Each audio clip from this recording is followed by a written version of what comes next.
What if the gods the Sumerians carved into clay weren't myths at all, but memories translated into the only language their descendants would understand?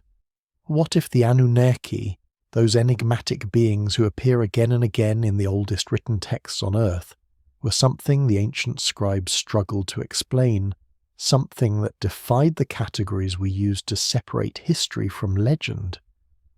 In the archaeological sites of southern Mesopotamia, where the Tigris and Euphrates once braided through fertile plains now turned to dust, tablets emerge from the earth bearing witness to something that troubled the first civilization enough to write it down.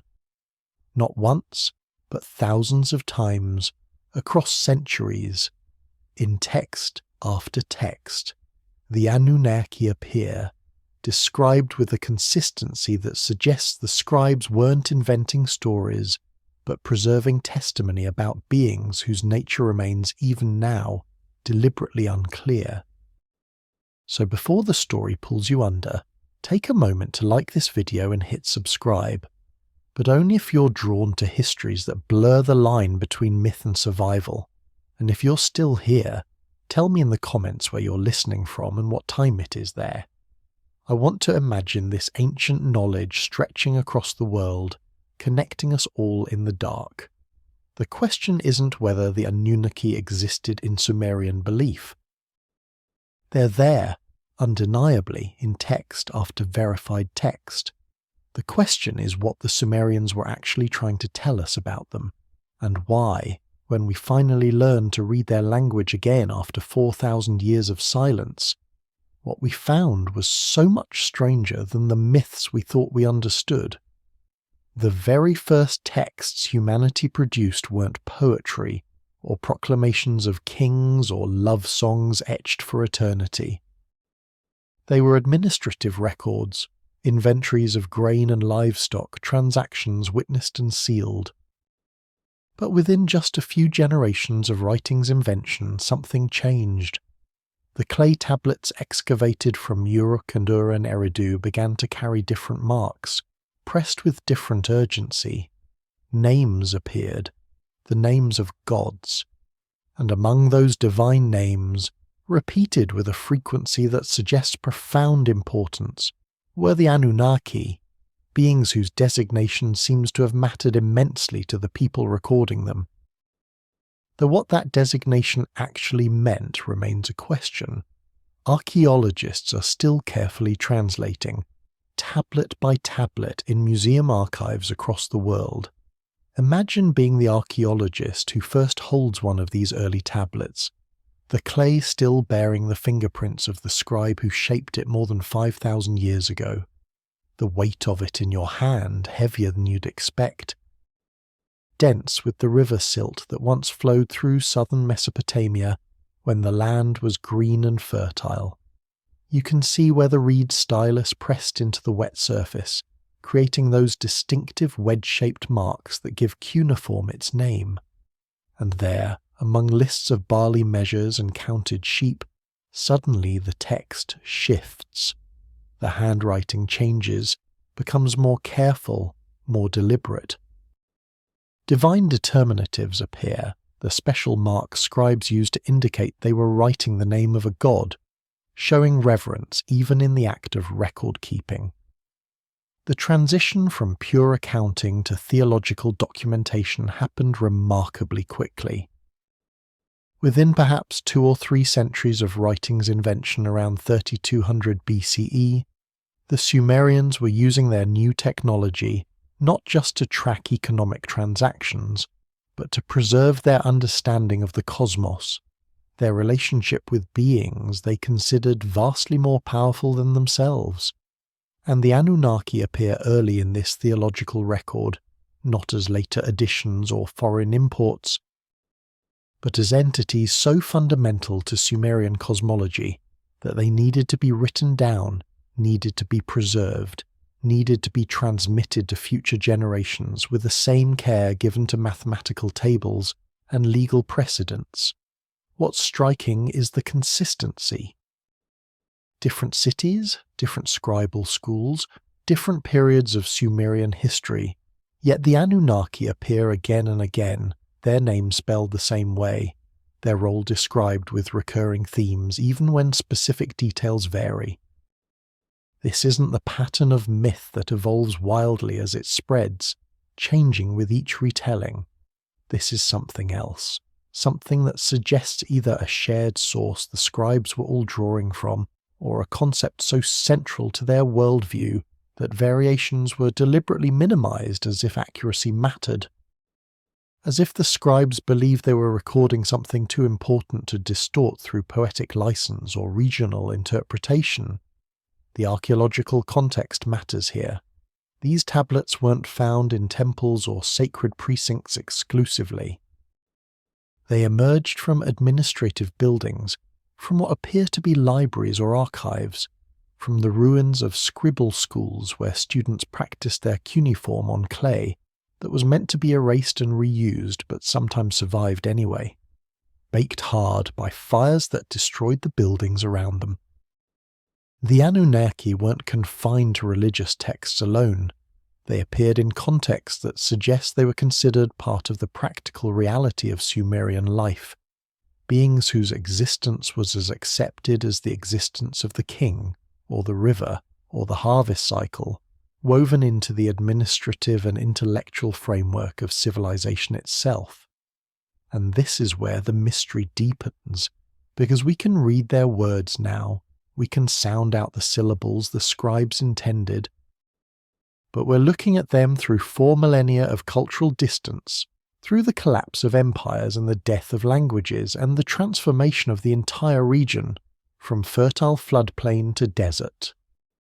What seemed obvious to a Sumerian priest scribe in the city of Nippur, what needed no explanation because everyone understood it as naturally as we understand gravity or time, that context is lost, leaving us with words we can translate but meanings we can only approximate. Like trying to understand a conversation by reading a transcript without knowing who's speaking, or why, or what unspoken assumptions everyone in the room shared. The word itself, Anunnaki, carries weight in its structure. In Sumerian, it appears to combine the sky god who represented the heavens themselves with the earth, creating something that might translate to or, but Sumerian was a language unlike any other, unrelated to any modern tongue, and its grammar functioned in ways that make direct translation treacherous. Samuel Noah Kramer, the scholar who spent decades piecing together Sumerian mythology in the mid-20th century, Gans noted how the name seems deliberately constructed to indicate beings who bridge 2 realms, who belonged simultaneously to the celestial and terrestrial, though whether this was meant literally or represented priestly metaphor became one of the most contentious questions in Mesopotamian studies. The problem with Sumerian is that we have no living speakers, no community that preserved the language through continuous use. When the last person who spoke Sumerian as a native language died, probably sometime in the early 2nd millennium BCE, the language became a fossil, preserved only in clay, interpreted only through comparison with Akkadian, the Semitic language that gradually replaced it. Akkadian scribes created glossaries, word lists that paired Sumerian terms with Akkadian equivalents, and these bilingual texts became the Rosetta Stone of Mesopotamian studies, allowing 19th century scholars to begin the painstaking work of reconstruction. But languages aren't just vocabulary lists. They're systems of thought, frameworks for understanding reality, and when you lose the native speakers, you lose the intuitive grasp of connotation, implication, cultural context.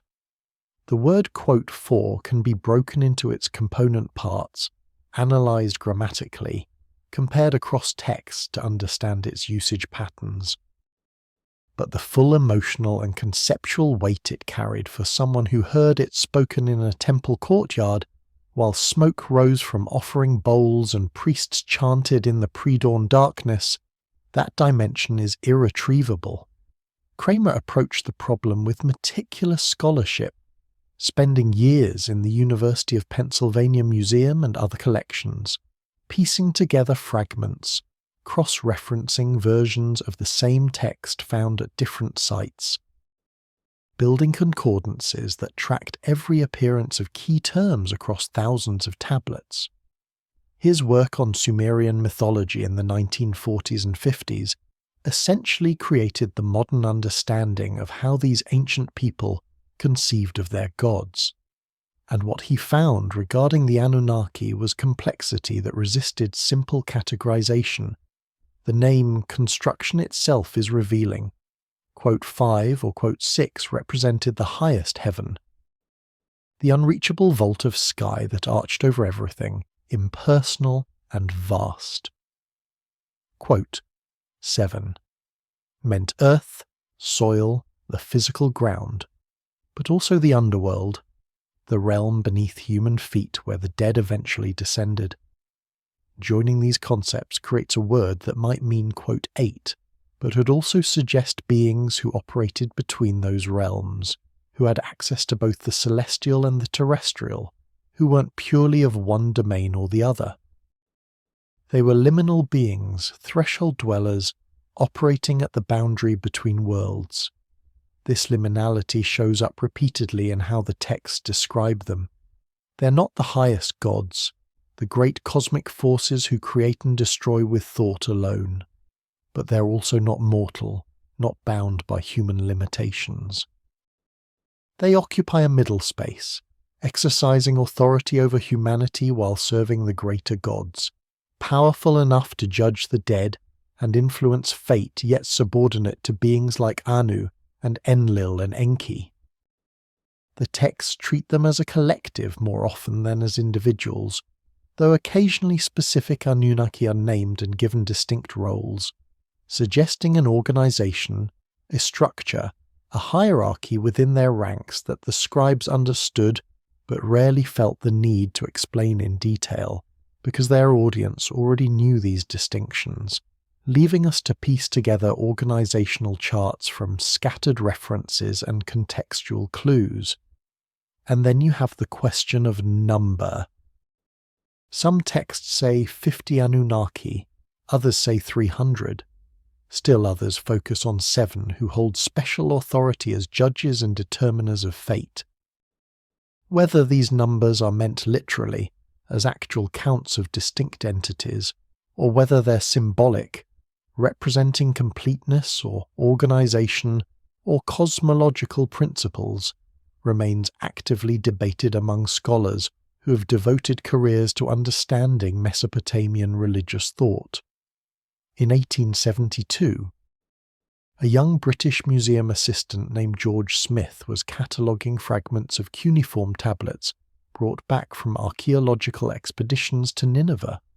Among thousands of broken pieces, he found lines that matched the biblical flood story with unnerving precision. A man warned by the gods, a great deluge, animals saved, a boat that preserved humanity. But this version was older, far older than Genesis. And it came from a vast epic poem about a king named Gilgamesh who sought immortality. The flood story was just one section, told by a character named Utnapishtim, and in that telling the gods who decided to destroy humanity and the gods who warned the hero were identified collectively as the Anunnaki, beings who apparently held counsel over human fate with the casual authority of landowners deciding whether to burn a field. Smith's discovery sent shockwaves through Victorian scholarship. The Bible, understood by many as the oldest source of divine revelation, suddenly had a competitor, a rival claim to antiquity. The flood narrative that millions had grown up hearing in church or synagogue was apparently adapted from, or at least paralleled by, much older stories from civilizations that had been buried and forgotten for millennia. And this wasn't minor divergence. The structure was nearly identical, the details aligned with uncomfortable precision, a hero chosen to survive, specific instructions for building an ark, the gathering of animals, the release of birds to test for dry land, the sacrifice offered after the waters receded. The story was there, pressed into tablets that dated to the 7th century BCE in the version Smith found, though the Epic of Gilgamesh itself was known to be older, with fragments dating back to the early 2nd millennium and the narrative drawing on Sumerian sources that reached back even further. Smith was so excited by his discovery that, according to contemporary accounts, he ran around the museum in celebration, stripping off his clothes in euphoria before being calmed by colleagues. The moment must have felt like touching history's deepest root, like finding the original text from which all flood mythology had somehow sprung. But what Smith might not have fully grasped in that moment of discovery was the role the Anunnaki played in this story, and what their presence might suggest about Sumerian conceptions of divine authority and cosmic order. In the Epic of Gilgamesh, Tablet 11, where Utnapishtim tells his tale, the gods don't act as a unified voice, they argue among themselves. Enlil, the god of wind and storm, becomes enraged at humanity's noise, their constant activity, their numbers spreading across the earth, and he convinces the divine assembly to destroy them through flood. But Ea, also called Enki, the god of wisdom and fresh water, disagrees with this decision. Unable to directly disobey the counsel of the Anunnaki, Ea finds a loophole. He speaks to the wall of Utnapishtim's reed house rather than to the man directly, warning him of the coming destruction through this indirect method, technically not violating his oath while still saving the hero. The scene reveals divine beings operating under rules, constrained by their own protocols and oaths, capable of disagreement and clever subversion, displaying what we might call politics among the gods. These aren't omnipotent beings acting on whim. They're constrained by cosmic law, by decisions made collectively, by the weight of oaths taken before the assembly. And when the flood comes, when the storms unleashed by Enlil prove more terrible than even the gods anticipated, the text describes the Anunnaki cowering in fear, huddled together like dogs, weeping when they see the devastation below. This is remarkable. These are the beings who supposedly decreed the flood, who voted for humanity's destruction.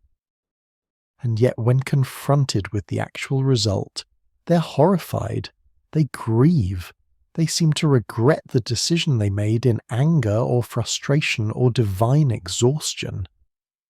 The scribes who preserved this story weren't depicting all-knowing, perfectly rational cosmic administrators.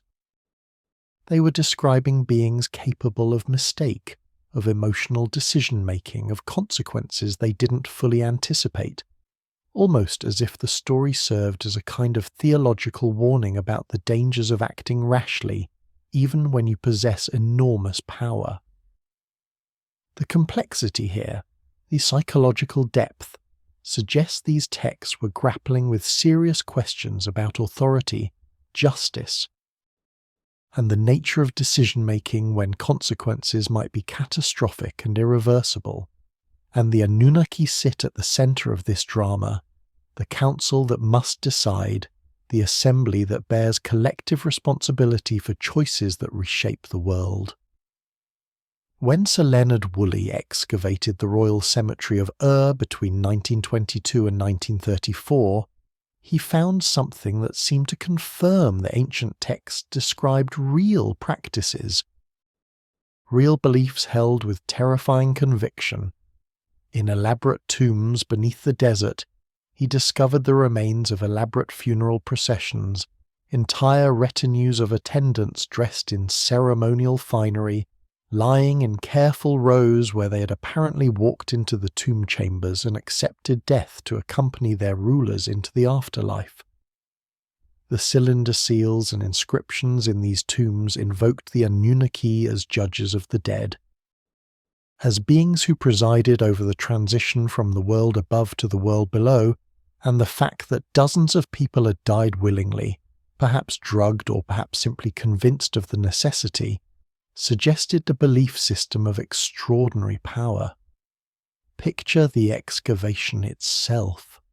Woolley and his team working in the brutal heat of southern Iraq, carefully removing layer after layer of sand and collapsed mud brick, maintaining meticulous records because even then, in the early days of archaeological methodology, Woolley understood that context mattered as much as objects, that where something was found and what surrounded it told stories that isolated artifacts never could. As they dug deeper, following the boundaries of the cemetery, they started finding tombs unlike anything encountered before. Not simple burials, but elaborate chambers with multiple rooms, descending ramps, evidence of complex rituals, and then the death pits themselves.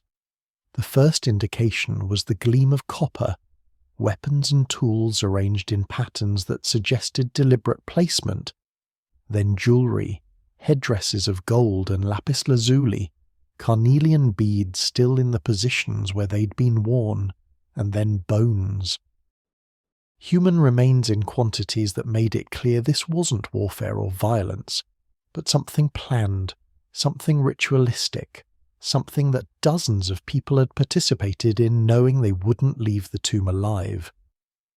The famous death pit of Queen Puabi contained over 70 attendants, court ladies in elaborate dress, musicians with their lyres still in position, guards with their spears, grooms with the remains of wooden sleds that had been pulled down the ramp into the tomb. They lay in orderly arrangements suggesting they had walked to their positions, perhaps drunk or drugged into compliance, perhaps simply convinced by religious authority that their death served necessary purpose, that accompanying their rulers into the afterlife was honour rather than tragedy. Woolley initially theorised they had taken poison, consuming some preparation that allowed them to lie down in their designated spots and drift into death without struggle. Later analysis proved more ambiguous. Some skulls showed signs of trauma, suggesting perhaps a more direct method. But the overall arrangement, the care taken with their positioning, the jewellery and ceremonial dress, all pointed toward ritual rather than violence, toward people who believed they were fulfilling sacred duty even as they died in the darkness beneath the earth. And in the inscriptions associated with these burials, on cylinder seals and tablet fragments found within the tombs themselves, the Anunnaki appeared as the beings these dead would face, the judges who would determine their status in the afterlife, the divine authorities who presided over that shadowy realm where even kings and queens would eventually be humbled. The physical evidence seemed to validate what the text described, a culture that believed in an afterlife governed by specific beings, where one's treatment depended on proper ritual, proper burial, proper observance of divine requirements. What kind of theological system creates this kind of conviction? What beliefs must people hold to walk voluntarily into tombs, to accept death as service? To trust that divine beings they've never seen will honour the arrangement their rulers and priests have promised. The death pit suggests the Anunnaki weren't abstract concepts or metaphorical representations. They were understood as real, as active, as beings whose judgment mattered enough to structure your death around, whose requirements were serious enough to warrant human sacrifice on a scale that seems almost incomprehensible to modern sensibilities. Woolley's excavations provided material evidence for religious texts that might otherwise be dismissed as pure mythology.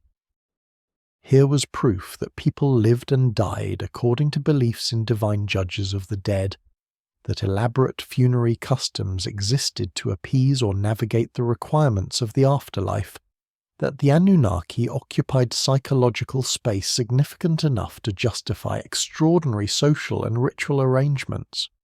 The Sumerian gods were not a simple hierarchy. Scholars reconstructing their cosmology from thousands of fragments have mapped a complex system where different deities held different domains, different cities claimed different patron gods, and political changes between city-states reflected themselves in which gods gained prominence in the texts. At the apex sat An, or Anu, the sky itself personified. Enlil commanded the air and storms, Enki governed wisdom and the fresh waters. But beneath these great gods existed the Anunnaki, sometimes described as 50 in number, sometimes as 300, sometimes as 7 who decree fates. They appear in texts as counselors, as judges, as beings who execute the will of the greater gods, yet their exact nature shifts depending on which city produced the tablet, which period it dates to, which scribe pressed the marks into clay. Understanding Sumerian religion requires understanding how deeply it intertwined with politics and geography. Sumer wasn't a unified nation, but a collection of independent city-states, each with its own ruling dynasty, its own patron deity, its own economic interests. Uruk claimed Inanna as its goddess. Ur honoured Nanna, the moon god. Eridu revered Enki. Nippur, though never politically dominant, served as the religious centre because it housed the temple of Enlil, and controlling Nippur meant controlling religious legitimacy. The right to claim divine approval for your rule. When one city-state conquered another, when power shifted from one dynasty to another, these changes echoed through the religious texts. The victorious city's god gained prominence in the mythology. Scribes rewrote or reinterpreted stories to reflect new political realities. This wasn't cynical manipulation, but the way ancient peoples understood causality. If your city won the war, it meant your god was stronger, was more favoured by the cosmic hierarchy, deserved recognition in the divine pantheon. Political history and theological history were inseparable, each explaining the other. Yet through all these shifts, through centuries of warfare and alliance and conquest and cultural exchange, the Anunnaki remained present in the texts. Their role remarkably stable even as other aspects of the mythology evolved. They weren't the gods whose prominence waxed and waned with political fortune. They represented something more fundamental, some structural element of Sumerian cosmology that transcended local politics, that all the cities agreed upon even when they disagreed about almost everything else. This consistency suggests they weren't recent inventions or imported concepts, but something bedrock, something essential to how the Sumerians understood cosmic order itself. The great gods, the ones we call the Sumerian pantheon, had distinct personalities. Enlil was irascible and powerful. Enki was clever and compassionate. Inanna was passionate and dangerous. They featured in stories where they made choices, suffered consequences, learned lessons, displayed recognizable human psychology writ divine. But the Anunnaki appear differently, more collective than individual, more institutional than personal. They sit in assembly, they deliberate, they judge, they execute decisions made by higher authorities. They sound less like individual personalities and more like a system, a mechanism through which cosmic law operated, divine bureaucracy if such a concept doesn't trivialize what the Sumerians clearly considered profoundly important. Modern scholars debate whether the Anunnaki represented a specific class of deities, perhaps originally patron gods of specific cities who were collectively grouped in texts, or whether they functioned more as a general term for the divine assembly, the council of gods who collectively maintained cosmic order. The evidence supports both interpretations depending on which texts you prioritize, which period you focus on, which linguistic analysis you trust. It's possible the term meant different things at different times, that like many religious concepts it evolved, that scribes from different traditions used the same word to indicate slightly different categories, while maintaining enough common meaning that the text remained mutually intelligible across regions and generations. What remains clear is their role as intermediaries between the highest cosmic forces and humanity, between heaven and earth and the underworld, between decision and execution. They appear when divine will needs to be enacted, when judgment needs to be rendered, when the machinery of cosmic order needs to operate. They're the hands that do what the great gods decree, the council that deliberates what the supreme beings propose, the judges who apply divine law to individual cases. And in that role, they become perhaps the most important gods for practical purposes, the ones whose favour or disfavour most directly affects human life, the beings a Sumerian priest would invoke most frequently, because they were the ones who actually administered the system within which humanity existed. Among the Anunnaki, 7 held special status. They appear across numerous texts as the 7 judges of the underworld, beings who determine the destinies of both the living and the dead. In the Epic of Gilgamesh, when Ishtar descends to the underworld, she must pass through 7 gates, surrendering a piece of her power at each one until she stands naked before her sister Ereshkigal and the 7 Anunnaki who serve as judges in that realm of dust and shadow. The number 7 appears repeatedly in Mesopotamian religious texts with ritualistic significance, connected to the 7 visible celestial bodies known to ancient astronomers, the moon, sun, and 5 planets visible to the naked eye, suggesting the Anunnaki judges were somehow connected to the cosmic order itself, to the movements of heavenly bodies that regulated time and season, and perhaps, in the Sumerian worldview, fate itself. The story of Inanna's descent, preserved in multiple versions across both Sumerian and later Akkadian texts, reads like a descent into archetypal darkness, a journey that strips away everything until only essence remains. Inanna, the goddess of love and war, beauty and violence, decides to visit the underworld, the realm ruled by her sister Ereshkigal. Her stated purpose varies across versions, sometimes claiming she comes to attend funeral rites, sometimes suggesting darker motivations. Ambition or curiosity, or the kind of sibling rivalry that exists even among divine beings. But the underworld has rules, ancient inflexible rules that even gods must honour. At the first gate, the gatekeeper, following instructions from Ereshkigal, demands Inanna remove her crown. At the second gate, her lapis lazuli necklace. At the third, the double strand of beads around her neck. Gate by gate, piece by piece, she surrenders the symbols and instruments of her power, her royal robe, her breastplate, her gold ring, her lapis lazuli measuring rod and line, the symbols of divine authority itself. Until at the 7th gate, she must surrender her final garment and enter the throne room of the underworld completely naked, stripped of everything that made her powerful, reduced to bare existence. There, she faces her sister and the 7 Anunnaki judges. The text describes them sitting before Ereshkigal's throne, rendering judgment with the finality of cosmic law. They look upon Inanna and pronounce her guilty, though of what crime the text never clearly specifies, as if the mere act of descending, of entering their realm, constitutes transgression sufficient for condemnation.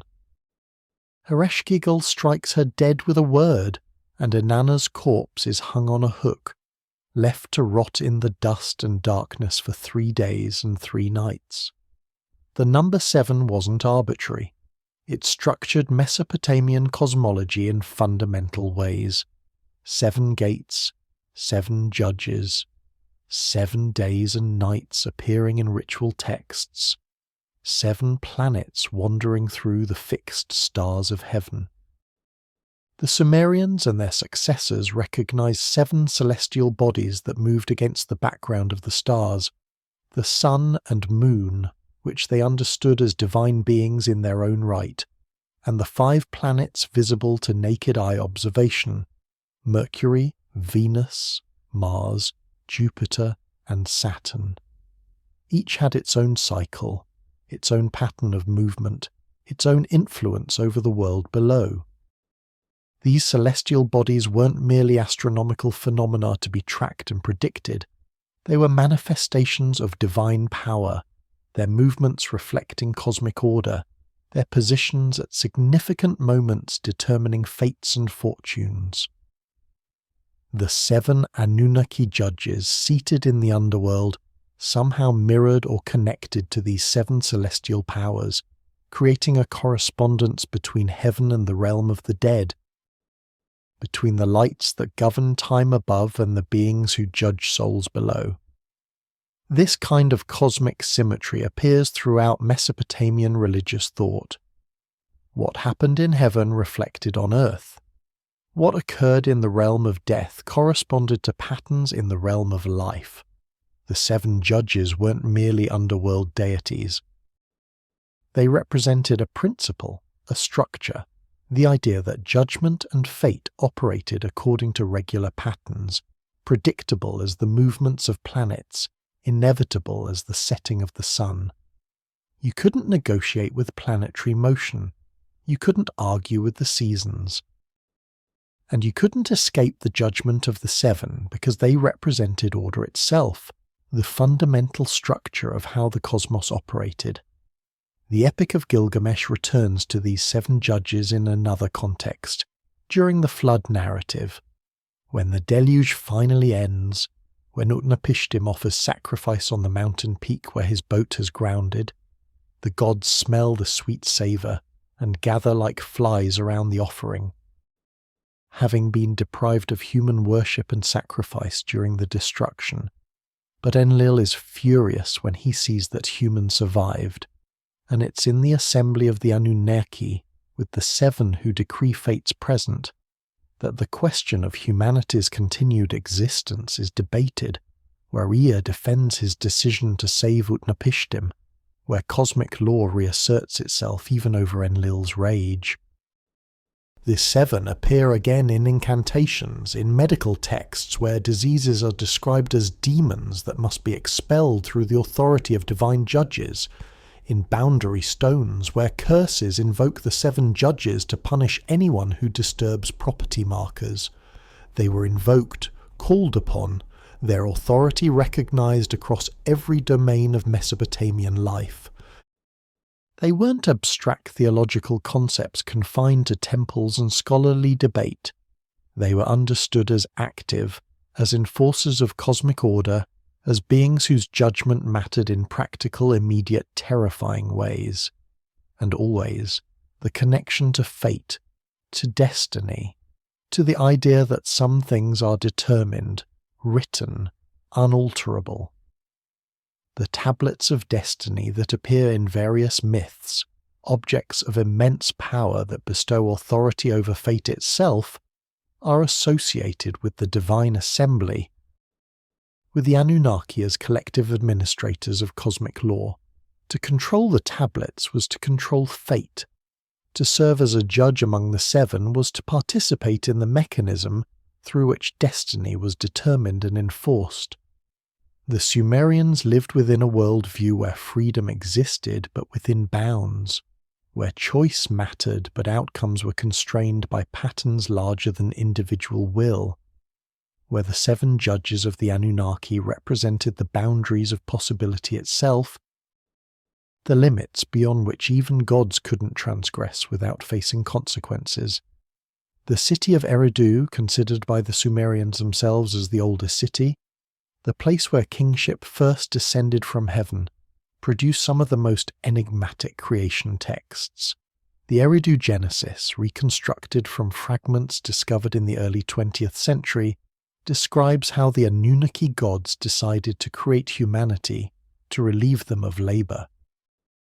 The text is damaged, heartbreakingly so, with crucial sections lost to time, but what remains describes the fashioning of humans from clay and divine blood, created specifically to serve, to maintain temples and canals and cities, while the gods attended to matters beyond mortal comprehension.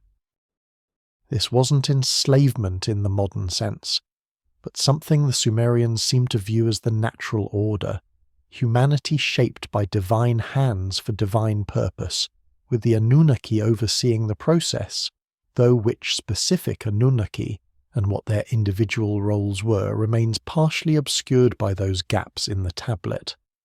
Eridu sits in the far south of ancient Mesopotamia, where the rivers approach the Persian Gulf through marshlands and reed beds that provided rich hunting and fishing.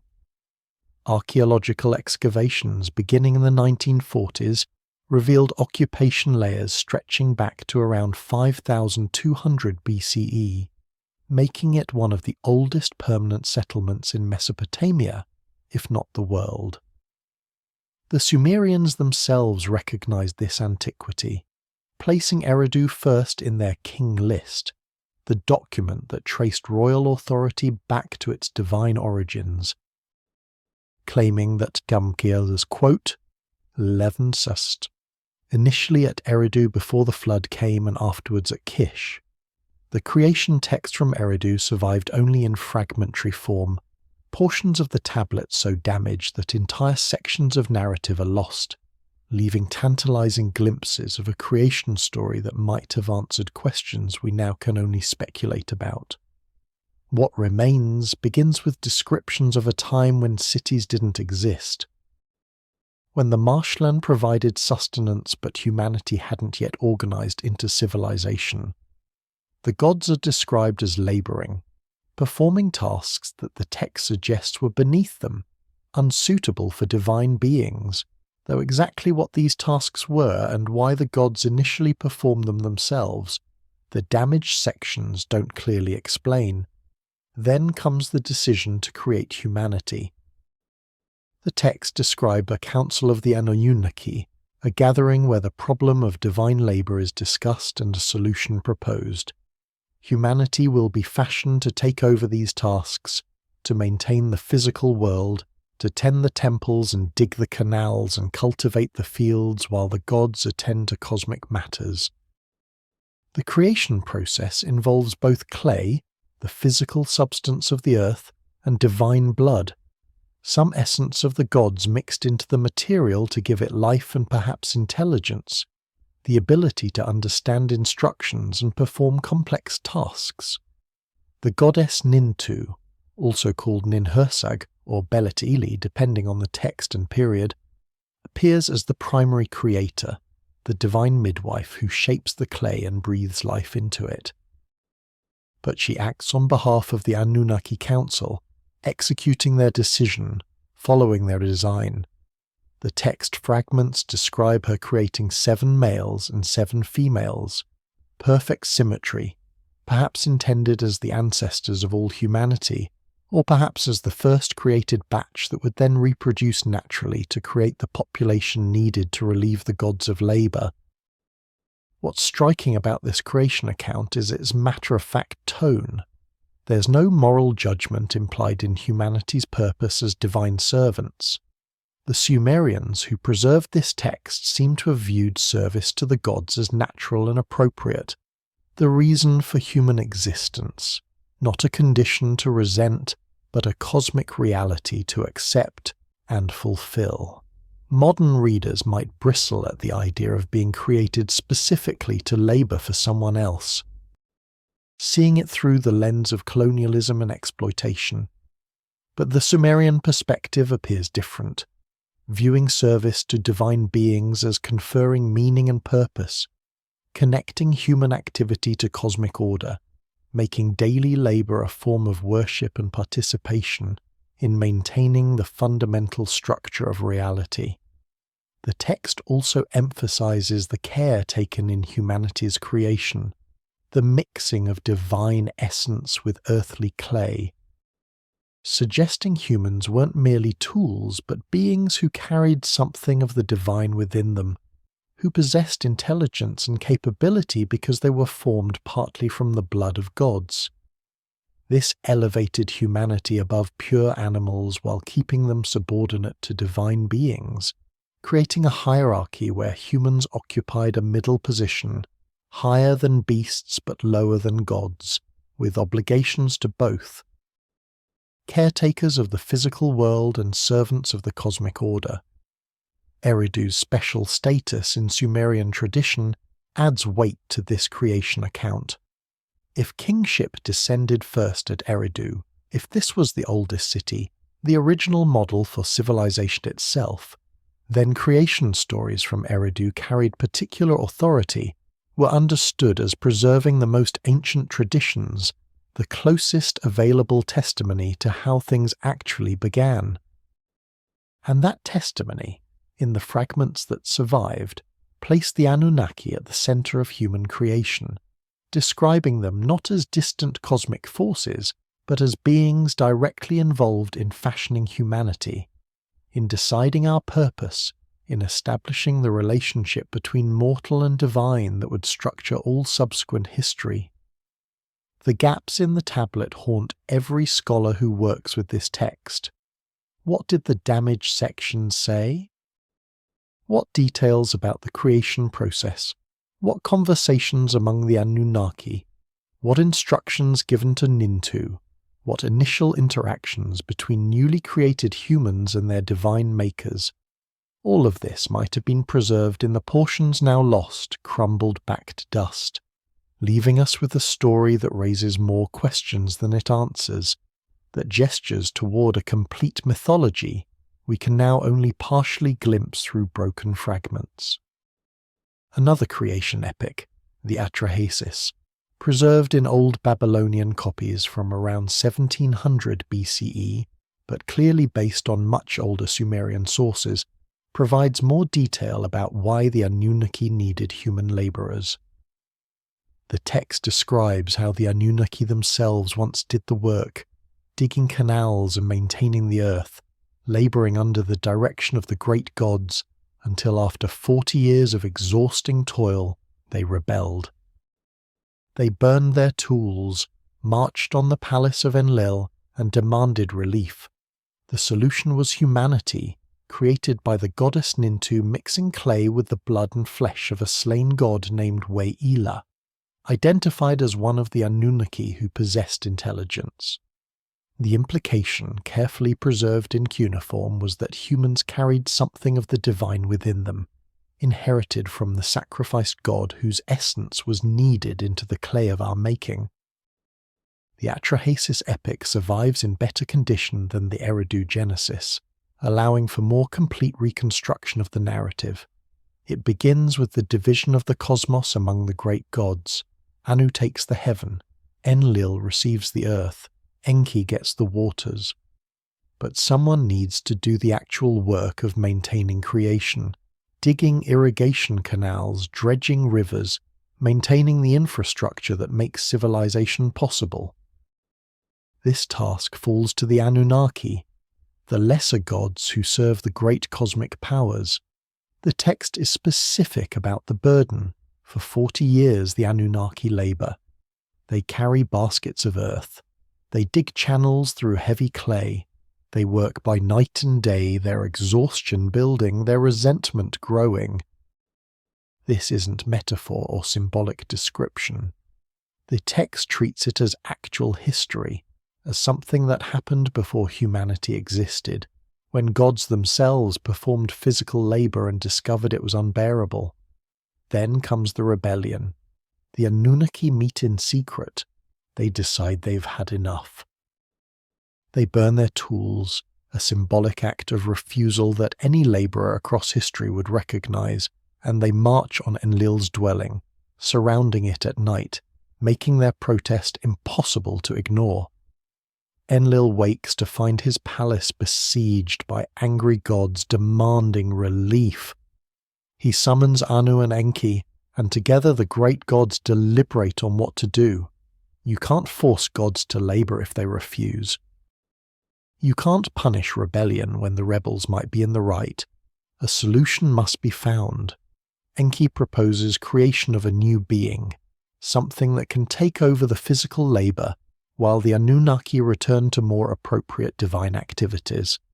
Nintu, the birth goddess, agrees to perform the creation but requires ingredients. She needs the blood and flesh of a god, divine essence to mix with clay. To create beings capable of understanding complex instructions and performing the work the Anunnaki are refusing to continue, the choice falls on Wi'ila, described in the text as a god who possessed, quote, 12, quote, or, quote, 13, quote, the Akkadian word, quote, 14, quote, suggesting cognitive capability, consciousness, rational thought. The text doesn't explain why Wi'ila specifically is chosen, whether he volunteers or is selected, whether he's being punished for something, or honoured by being transformed into the substance from which humanity emerges. He is killed in the assembly of the Anunnaki, his blood collected, his flesh prepared, and from this sacrifice, mixed with clay in a ritual presided over by Nintu, humanity is formed. 14 pieces of clay are shaped, 7 for males, 7 for females, the same perfect symmetry as in the Eridu Genesis. Nintu enlists the help of other birth goddesses, and together they fashion humanity, pinching off the clay, placing it in wombs to gestate for what the text describes as 10 months, creating the first humans through a process that mirrors natural birth while being fundamentally supernatural, divinely orchestrated. When the first humans emerge, the Anunnaki rejoice. Their labour is over. The rebellion succeeded not in overthrowing authority but in negotiating a solution that benefits everyone. The great gods maintain cosmic order. The Anunnaki are relieved of unbearable physical labour, and humanity exists to maintain the practical infrastructure of civilization, the canals and fields and temples, serving divine purposes while living under divine protection. But the text doesn't end with creation. It continues through human history, describing how humanity multiplies, how noise and population growth eventually disturb Enlil, leading to attempts to reduce human numbers through plague and drought, and ultimately the flood that parallels the Gilgamesh account, though here the hero is called Atrahasis, meaning extremely wise. The full epic creates a sweeping narrative from creation through catastrophe to renewal, with the Anunnaki present at every crucial moment. Their initial rebellion creating humanity, their council deciding humanity's fate when population becomes burdensome, their horror when the flood proves more destructive than anticipated. What makes the Atrahasis particularly significant is the explicit connection it draws between divine nature and human nature. We carry Wi'ila's essence within us. The intelligence and consciousness that defines humanity comes from a god's sacrifice, from divine substance kneaded into clay. This isn't merely symbolic. The text treats it as literal theological truth, explaining why humans can think and plan and understand complex tasks, why we're capable of maintaining civilization and serving divine purposes. We're not purely material beings. We're hybrids, combinations of earth and heaven, clay and divine blood, mortal in our bodies but carrying immortal essence in our consciousness. This creates a peculiar relationship between humans and the Anunnaki. They created us, yes, but we were created from one of them, from Wi'ila, who possessed the same Tamu, the same intelligent consciousness that we now possess. We're their creation, but also their kin, distant cousins formed from their brother's flesh, serving them but connected to them through shared divine ancestry. The relationship becomes more complex than simple master and servant.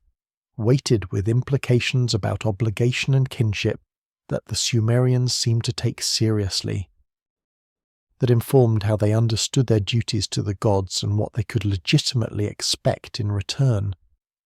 Modern analysis of Sumerian astronomical texts reveals knowledge that seems remarkably sophisticated for a civilization working without telescopes or precise instruments. They track the movements of celestial bodies with careful attention, developed mathematical systems to predict eclipses and planetary positions, and created star catalogues that show systematic observation over generations. Some researchers have noted that the Anunnaki frequently appear in texts connected to celestial phenomena, to the movements of stars and planets, to the cycles that governed agricultural and ritual calendars.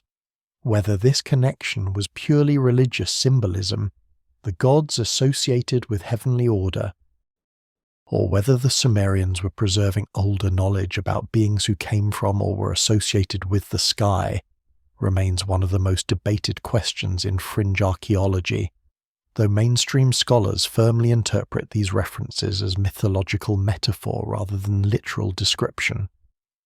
The astronomical sophistication of ancient Mesopotamia cannot be overstated. Without any optical technology beyond the naked eye, without the concept of gravity or heliocentrism, or the physical laws we now use to understand celestial mechanics, Sumerian and later Babylonian astronomers mapped the heavens with precision that wouldn't be surpassed until the invention of the telescope millennia later. They identified constellations, tracked planetary cycles, understood the difference between planets that wandered and stars that maintained fixed positions relative to each other. They recognized that eclipses followed predictable patterns, working out the Saros cycle, a period of approximately 18 years and 11 days after which eclipses repeat in similar sequences. Their mathematical system, based on the number 60 rather than 10, proved particularly suited for astronomical calculation. 60 divides evenly by many numbers, making fractions easier to work with, and its use for measuring time and angles persists, even now in how we count seconds and minutes, in how we measure the 360 degrees of a circle.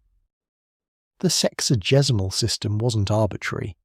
It emerged from practical astronomical observation, from dividing the zodiac into 12 signs of 30 degrees each, from tracking the approximate 360 days of the year as the sun moved through 12 lunar cycles. The tablets recording these observations demonstrate systematic study across generations. Astronomical diaries preserved night-by-night observations of planetary positions, lunar phases, weather conditions, significant events. These weren't casual notations but careful scientific records, compiled and preserved because the patterns mattered, because understanding celestial cycles allowed prediction of seasonal changes, determination of planting and harvest times, maintenance of religious calendars that structured ritual life. And woven through these astronomical texts, appearing in contexts that connect heaven watching to divine authority, the Anunnaki surface repeatedly. They're associated with the stars, with planetary movements, with the cosmic order that celestial bodies exemplify. Whether this association meant the Anunnaki were literally celestial beings, whether they were metaphorical representations of astronomical phenomena, or whether astronomy and theology were so intertwined that separating them wasn't something the Sumerians would have understood how to do, remains actively debated. Some texts describe the Anunnaki as those who came from heaven to earth, a phrase that mainstream scholars interpret as indicating their divine status, their origin in the celestial realm that was Anu's domain, their descent to earth to fulfill roles as judges and administrators. But the same phrase allows alternative readings, particularly when combined with references to stars and planets, to celestial movements and cosmic cycles, suggesting beings who literally travelled from sky to ground, who came from somewhere beyond Earth to establish themselves here. The problem is distinguishing between poetic language and literal description when you're reading texts from a culture that didn't separate these categories the way we do. When a Sumerian text says the Anunnaki, quote, 17, does it mean they originated in the celestial realm as divine beings naturally do? Or does it describe actual spatial movement from sky to earth? When astronomical texts connect divine beings to specific planets or stars, is this theological symbolism associating gods with heavenly order, or does it preserve actual astronomical knowledge encoded in mythological form? Orthodox scholars warn against reading modern ideas back into ancient texts, against assuming that superficial similarities between ancient descriptions and contemporary concepts indicate genuine parallels. They point out that every culture has creation myths, that associating gods with celestial bodies is universal, that explaining the origins of humanity through divine action appears across countless mythologies without requiring any single true source or hidden meaning. The Sumerian texts, in this view, represent one culture's mythological attempt to explain existence, no more literally true than Greek or Egyptian or Norse mythology, valuable for understanding ancient beliefs, but not for extracting historical facts about actual beings or events. But other researchers note the specificity of Mesopotamian astronomical knowledge, the precision of their mathematical systems, the consistency of certain details across multiple independent texts. They wonder whether the Sumerians might have possessed or inherited knowledge from an earlier, now lost source, whether the Anunnaki might represent actual historical beings transformed into gods through centuries of mythological elaboration, their true nature obscured by time and translation, but still dimly visible in texts that preserve fragmented memories alongside theological interpretation. The debate remains unresolved because the evidence allows multiple interpretations, because ancient texts are ambiguous enough to support different readings, because we're trying to understand something from outside, looking at a dead civilization through the distorting lens of millennia and our own cultural assumptions. What we can say with certainty is that the Sumerians connected the Anunnaki to the heavens. The astronomical knowledge and religious belief intertwined so thoroughly that separating them requires imposing artificial categories, that the texts treat celestial order and divine authority as inseparably linked. In 1976, an independent researcher named Zecharia Sitchin published, quote, 18, proposing a radical reinterpretation of Sumerian texts. Sitchin, who claimed to read ancient cuneiform despite lacking formal academic credentials in Assyriology, argued that the Anunnaki were not gods but extraterrestrial beings who came to Earth approximately 450,000 years ago to mine gold, genetically engineered humans as a slave species, and whose presence was systematically recorded in the mythologies of ancient Mesopotamia.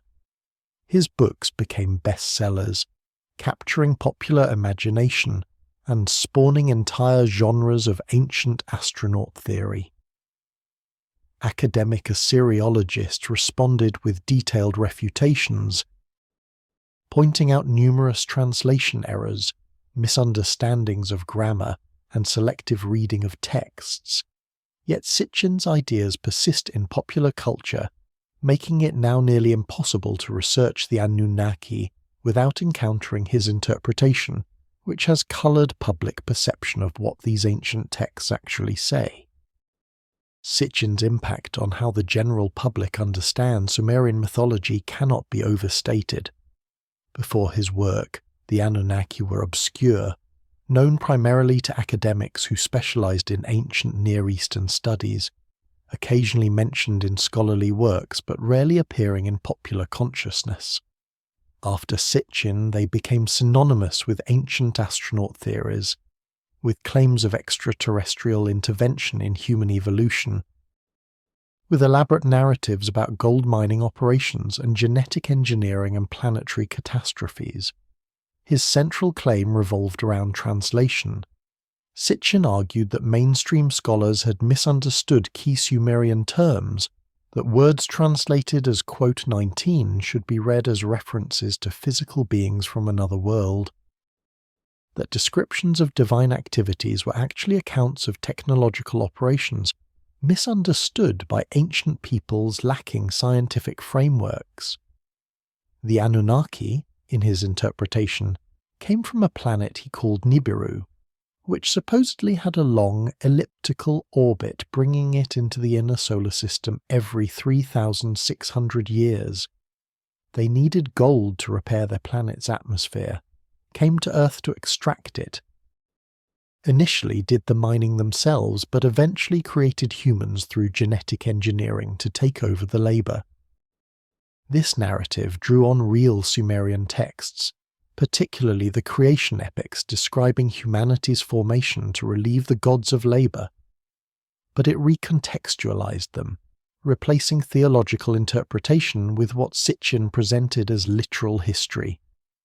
The Atrahasis epic's account of the Anunnaki rebelling against labour became evidence of an actual workers' revolt among extraterrestrial miners. The mixing of divine blood with clay became a description of genetic engineering, inserting alien DNA into hominid species to create Homo sapiens. The tablets of destiny became advanced technology. The deluge became a planned genocide when the Anunnaki decided humanity had grown too numerous and troublesome. Academic Assyriologists responded with detailed critiques. They pointed out that Sitchin's translations were often incorrect, based on misunderstandings of Sumerian grammar, selective reading of texts that ignored context, an imposition of modern scientific concepts onto ancient religious literature. The word Sitchin translated to support his theories often didn't mean what he claimed. His interpretation of astronomical references was challenged by actual astronomers who noted that the planet Nibiru, as he described it, would be gravitationally impossible, would have been detected by modern telescopes if it existed, couldn't support life, and had no basis in legitimate Sumerian astronomical texts. Yet the critiques, published in academic journals and specialized publications, never reached the same audience as Sitchin's popular books. His work sold millions of copies, was translated into dozens of languages, inspired television shows and documentaries, and entire subgenres of speculative literature. The idea that ancient gods were actually aliens, that human civilization was jump-started by extraterrestrial intervention, that megalithic structures and ancient knowledge required non-human assistance, all of these notions that now populate fringe archaeology and alternative history communities can be traced substantially to Sitchin's influence. The result is a peculiar situation where the Anunnaki exist in two completely different contexts. In academic discourse, they remain what the Sumerians described: gods within a polytheistic religious system, beings whose nature and roles can be understood through careful study of original texts in their proper linguistic and cultural context. But in popular culture, they're aliens, genetic engineers, gold miners from another planet, beings whose true nature was supposedly hidden by academic conspiracies or simply misunderstood through conventional scholarly interpretation. This makes researching the actual Sumerian beliefs about the Anunnaki increasingly difficult. Internet searches return Sitchin-inspired content far more readily than peer-reviewed scholarship. Popular books on ancient Mesopotamia must now address his theories even when they are irrelevant to the actual evidence. People encountering Sumerian mythology for the first time often arrive with Sitchin's framework already in mind, expecting to find evidence of ancient astronauts, rather than approaching the texts as religious literature from a sophisticated ancient civilization grappling with fundamental questions about existence, purpose, and humanity's relationship to cosmic order. The tragedy is that the actual Sumerian texts are fascinating enough without extraterrestrial reinterpretation. They represent humanity's first attempt at systematic theology, at creating comprehensive explanations for existence and mortality and the structure of reality. They grapple with profound questions about power and justice, about whether gods can make mistakes, about what humans owe to divine beings, and what divine beings owe in return. They preserve the worldview of a civilization that created writing, mathematics, astronomy, law codes, literature, and urban life itself. That intellectual achievement deserves engagement on its own terms, understanding what the Sumerians actually believed rather than what modern readers wish they had believed. But Sitchin's shadow stretches long over Sumerian studies now, unavoidable whenever the Anunnaki are mentioned, colouring every discussion, requiring constant clarification about what the texts actually say versus what popular interpretation claims they say. And perhaps that itself reveals something about human nature, about our persistent desire to find hidden meanings, to believe that ancient peoples possessed secret knowledge, to imagine that we're part of cosmic dramas larger than the mundane reality of civilizations rising and falling through entirely human means. When you strip away the ancient astronaut theories and focus on peer-reviewed translations by scholars who spent careers mastering dead languages, a different picture of the Anunnaki emerges. Thorkild Jacobsen, Samuel Noah Kramer, Jeremy Black, and other Assyriologists who devoted their lives to Sumerian texts consistently describe the Anunnaki as a collective term for gods of the earth and underworld, distinguished from the Agigi, gods of heaven. They appear in administrative texts as recipients of offerings, in myths as beings who debate and decide courses of action, in underworld texts as judges who determine fates after death. Their role shifts across different periods and regions, but always within the framework of a polytheistic religious system where divine beings had specialized functions, temperamental personalities, and complex relationships with both humanity and each other, operating in ways that parallel how the Sumerians themselves organized their city-states and hierarchical societies. Thorkild Jacobsen, working primarily in the mid-20th century, approached Sumerian religion with careful attention to how mythology reflected social organization.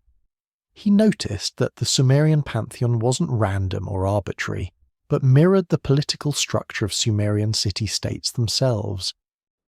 Just as each city had its council of elders, its king, its administrative hierarchy, so too did the divine realm operate through assemblies and hierarchies, with different gods holding different portfolios, different areas of responsibility and authority. The Anunnaki in this framework represented the council itself, the assembly of divine beings who collectively maintained cosmic order, who deliberated and voted on matters of universal importance. Samuel Noah Kramer, perhaps the most influential Sumerian scholar of the 20th century, spent decades at the University of Pennsylvania cataloguing and translating thousands of tablet fragments. His work revealed a mythology far more complex and psychologically sophisticated than early scholars had assumed. The gods weren't simply powerful beings demanding worship. They had personalities, made mistakes, experienced doubt and regret, formed alliances and enmities, engaged in what we might recognize as political maneuvering. And the Anunnaki appeared throughout these texts as a category of divine beings distinct from the highest gods, but more powerful than mortals, occupying that crucial middle tier of cosmic hierarchy. Jeremy Black, working in the late 20th and early 21st centuries, contributed to the electronic text corpus of Sumerian literature, a project that made cuneiform texts accessible to scholars worldwide with consistent translations and extensive annotation. His work emphasized the literary sophistication of Sumerian texts, how they employed metaphor and symbolism, how they functioned as theological and philosophical literature rather than as simple historical chronicles. The Anunnaki, in his analysis, represented cosmic order itself. The principle that even divine beings operated under law, that power had limits, that consequences followed actions even in the realm of gods. What emerges from this careful scholarship is a picture of the Anunnaki as fundamentally religious concepts, divine beings imagined by a culture trying to understand how the universe worked, why things happened, what invisible forces governed life and death and fate. They weren't aliens or genetic engineers or literal beings who once walked the earth. They were theological constructs, though that doesn't mean they weren't real to the Sumerians who believed in them, who offered sacrifices, who structured their entire civilization around serving and appeasing divine forces they believed genuinely existed and actively influenced human affairs. The distinction between the Anunnaki and the Igigi appears repeatedly in later texts, particularly from the Babylonian period. The Igigi were associated with heaven, with the celestial realm, with service to the great gods in the upper world. The Anunnaki were associated with earth and the underworld, with judgment and administration of the realm below. This division wasn't absolute, and texts from different periods use the terms inconsistently, but the general pattern suggests a cosmological organization where different classes of divine beings had different domains, different responsibilities, different relationships to humanity. Administrative texts from temple archives list the Anunnaki among recipients of regular offerings, suggesting they were understood as beings requiring sustenance from human worship, dependent in some sense on the sacrificial system that consumed vast quantities of grain and livestock and beer. These weren't transcendent cosmic forces beyond need or want. They were beings who ate and drank, who enjoyed the smell of roasting meat, who required service and tribute, who responded to proper ritual and grew angry when offerings were neglected. The relationship between humans and the Anunnaki was transactional, based on reciprocal obligation, humans providing worship and maintenance while gods provided protection and favourable judgment. This scholarly consensus, built through more than a century of careful linguistic work and archaeological discovery, presents the Anunnaki as complex religious concepts within a sophisticated theological system. They're fascinating precisely because they reveal how ancient people thought about power and justice and cosmic order, how they imagined the invisible structures that governed existence, how they created meaningful narratives to explain death and suffering and the burdens of civilized life. Understanding them on their own terms, as religious ideas rather than as coded descriptions of extraterrestrial visitors, reveals far more about human culture and consciousness than any ancient astronaut theory ever could. But this scholarly interpretation faces constant challenge from popular theories that promise more exciting explanations, that suggest hidden truths deliberately obscured by academic gatekeeping, that appeal to contemporary fascinations with aliens and lost advanced civilizations. The tension between careful scholarship and populist speculation defines much of how the Anunnaki are discussed today, creating parallel universes of interpretation that rarely engage meaningfully with each other, each convinced the other has fundamentally misunderstood what the ancient texts are actually saying. Sumerian is what linguists call a quote 20, meaning it has no known relatives. No linguistic cousins that might provide comparative context for understanding its grammar and vocabulary. When scholars in the 19th century first began deciphering cuneiform, they had to reconstruct the language almost from scratch, using bilingual texts where Sumerian appeared alongside Akkadian, a Semitic language they could partially understand. This process took decades, and is in many ways still ongoing, every few years. New interpretations of key terms emerge as scholars refine their understanding.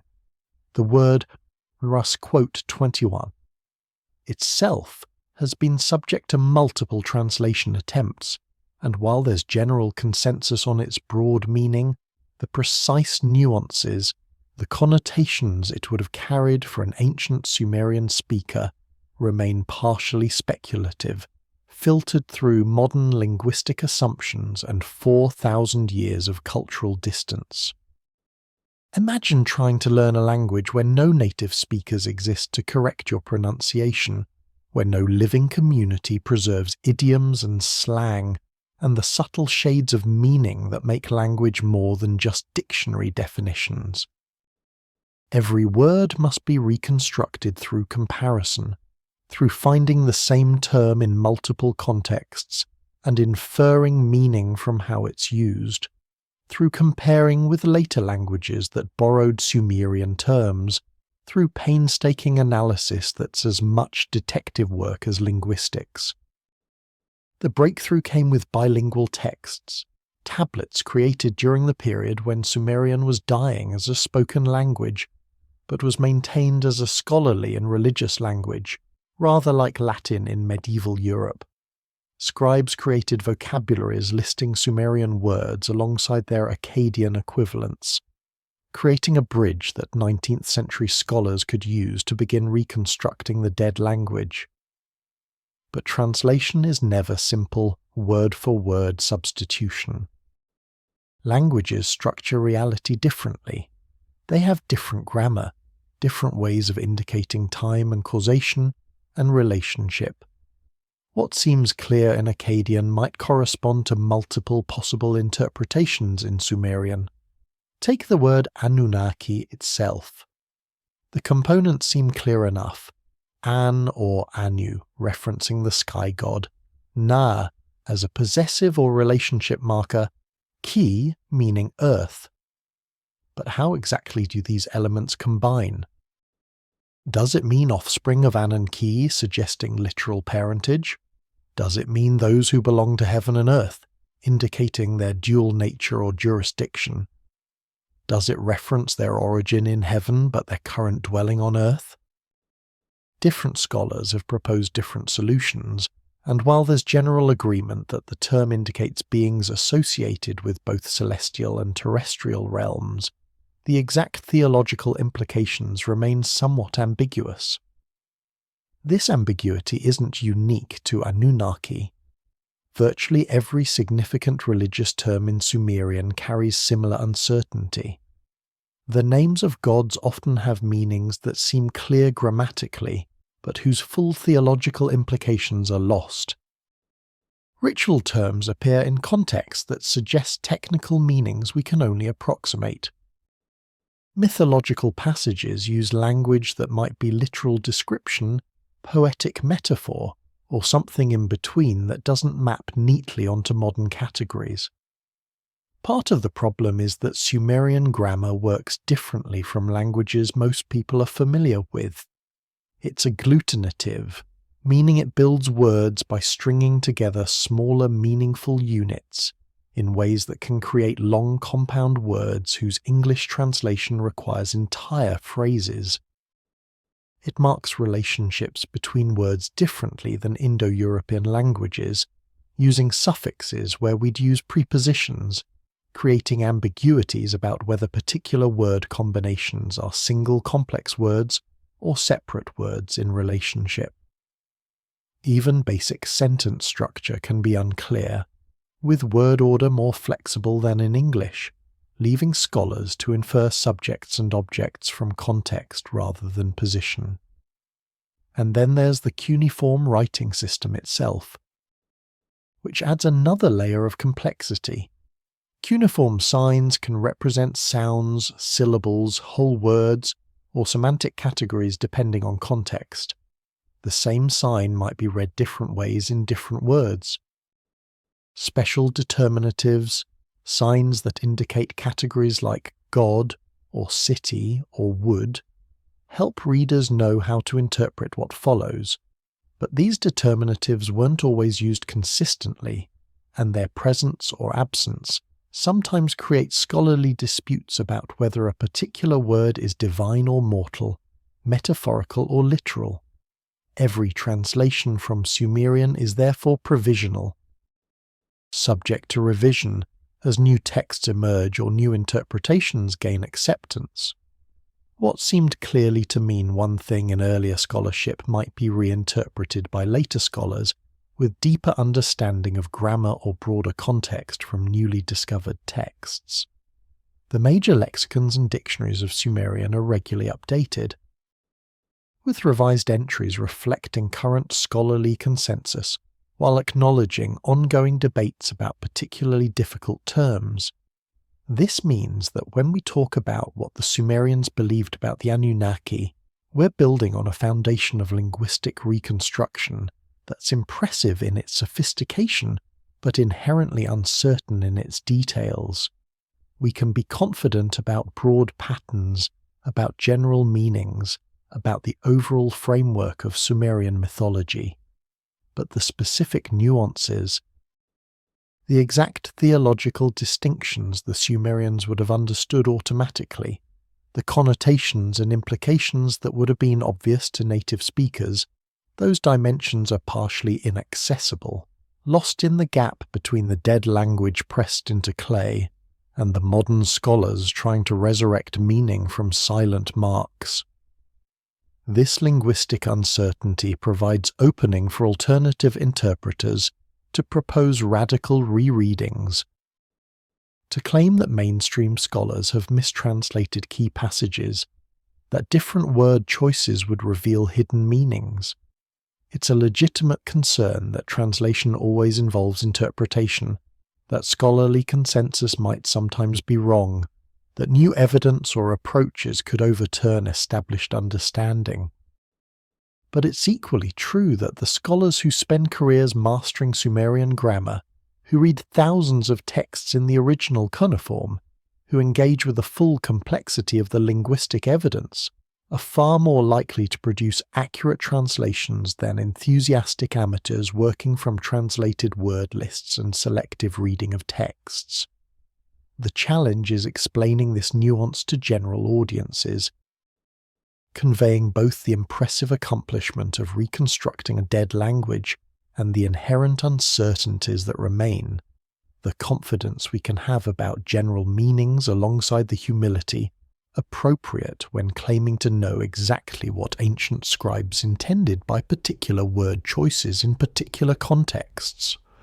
The Anunnaki exist in this space of partial understanding, beings whose general nature and role we can describe with reasonable confidence, while acknowledging that the full theological implications of their name and function remain partially obscured by linguistic distance and cultural change. Multiple Sumerian and Akkadian texts describe a great flood sent to destroy humanity, and in several of these accounts, the Anunnaki play crucial roles. In the Gilgamesh epic, they huddle together, quote, 33, quote, in fear during the deluge they helped set in motion, cowering before the devastation they unleashed. In the Atrahasis, they weep when they realize humanity is drowning, lamenting the loss of the very beings they had once burdened with labor.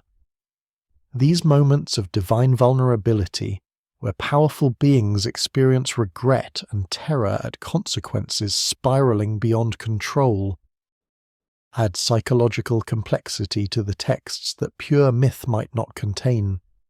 The scribes who preserved these stories seemed intent on showing that even the Anunnaki could act rashly, could make mistakes, could feel horror at what they had done, almost as if the ancient writers were wrestling with questions about power, responsibility, and the weight of decisions that affect entire populations. The image of gods cowering like frightened dogs is startling in its human vulnerability. These are supposed to be cosmic powers, beings who command storms and reshape landscapes, who determine the fates of entire civilizations. Yet when confronted with the full magnitude of the destruction they voted to unleash, they're reduced to trembling terror, huddled together for comfort while the world drowns beneath them. The text doesn't mock them for this fear. It presents it as natural, as the appropriate response to witnessing catastrophe on a scale that horrifies even those who caused it. In the Atrahasis version, the emotional response is even more developed. As the flood waters rise, as humanity screams and dies, the goddess Nintu weeps bitterly, declaring that she wishes she'd spoken against the decision in the divine assembly, that she regrets her silence when the plan was proposed. She compares the dying humans to fish filling the ocean, their corpses floating everywhere, and her grief is presented as genuine, as a mother mourning her children, as a creator confronting the destruction of her creation. The other gods join in her mourning. They sit weeping, their lips compressed with anguish. They thirst and hunger because there are no more humans to provide offerings, no more sacrifices sending sweet smoke toward heaven. The practical consequences of destroying humanity become immediately apparent. The gods depended on human worship, on the agricultural surplus that funded temples and priesthoods, on the regular cycle of offerings that sustained divine existence. Without humans, the gods suffer, and this suffering forces them to confront what they've lost, what they destroyed in a moment of anger or frustration or divine pride. When the waters finally recede, when Utnapishtim offers sacrifice on the mountain peak, the gods gather around the offering, quote, 34, quote, desperate for the sustenance they've been denied. The image is almost comical in its desperation, mighty beings reduced to swarming around food like insects, but it also emphasizes their dependency, their need for humanity despite their vastly greater power. The relationship isn't purely hierarchical, with gods commanding and humans obeying. It's symbiotic, mutually dependent, with both sides needing the other for different reasons. Enlil, who proposed the flood in the first place, arrives furious when he sees that humans survived, that Ea's cleverness allowed Utnapishtim to escape the destruction. But the text doesn't present Enlil's anger as righteous. Instead, Ea confronts him, points out the injustice of destroying all humanity for the crimes of some, argues that punishment should be proportionate, that the gods should have found other ways to address whatever problem prompted the decision to flood. Enlil is rebuked, forced to acknowledge his mistake, and ultimately grants immortality to Utnapishtim and his wife as compensation, as recognition that they deserve reward for surviving what should never have been inflicted. This theological complexity, this willingness to present gods as capable of error and regret, suggests the scribes were grappling with serious questions about power and justice. If the gods can make mistakes, if they can act rashly and regret the consequences, what does that mean for divine authority? If the Anunnaki collectively vote for a plan that proves catastrophic, are they still worthy of worship and obedience? The texts don't provide simple answers, but they force the questions, create space for believers to wrestle with the implications of serving powerful beings who are nevertheless imperfect, who exercise authority that isn't always wise or just.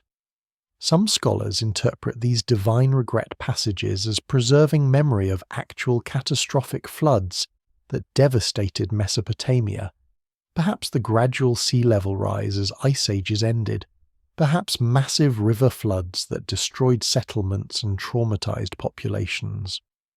The mythology would then represent attempts to process collective trauma, to explain catastrophe through theological narrative while acknowledging the horror of what was survived. The god's regret mirrors human grief, projects it onto cosmic scale, makes the universe itself mourn alongside those who lost everything. Others see these passages as sophisticated theology, independent of any specific historical event, as explorations of moral responsibility and the dangers of unchecked power. The gods serve as cautionary examples, demonstrations of how even the mightiest beings can act unwisely when angry or frustrated, how collective decision-making can go wrong when dissenting voices are silenced, how the powerful must live with consequences of decisions that affect those beneath them.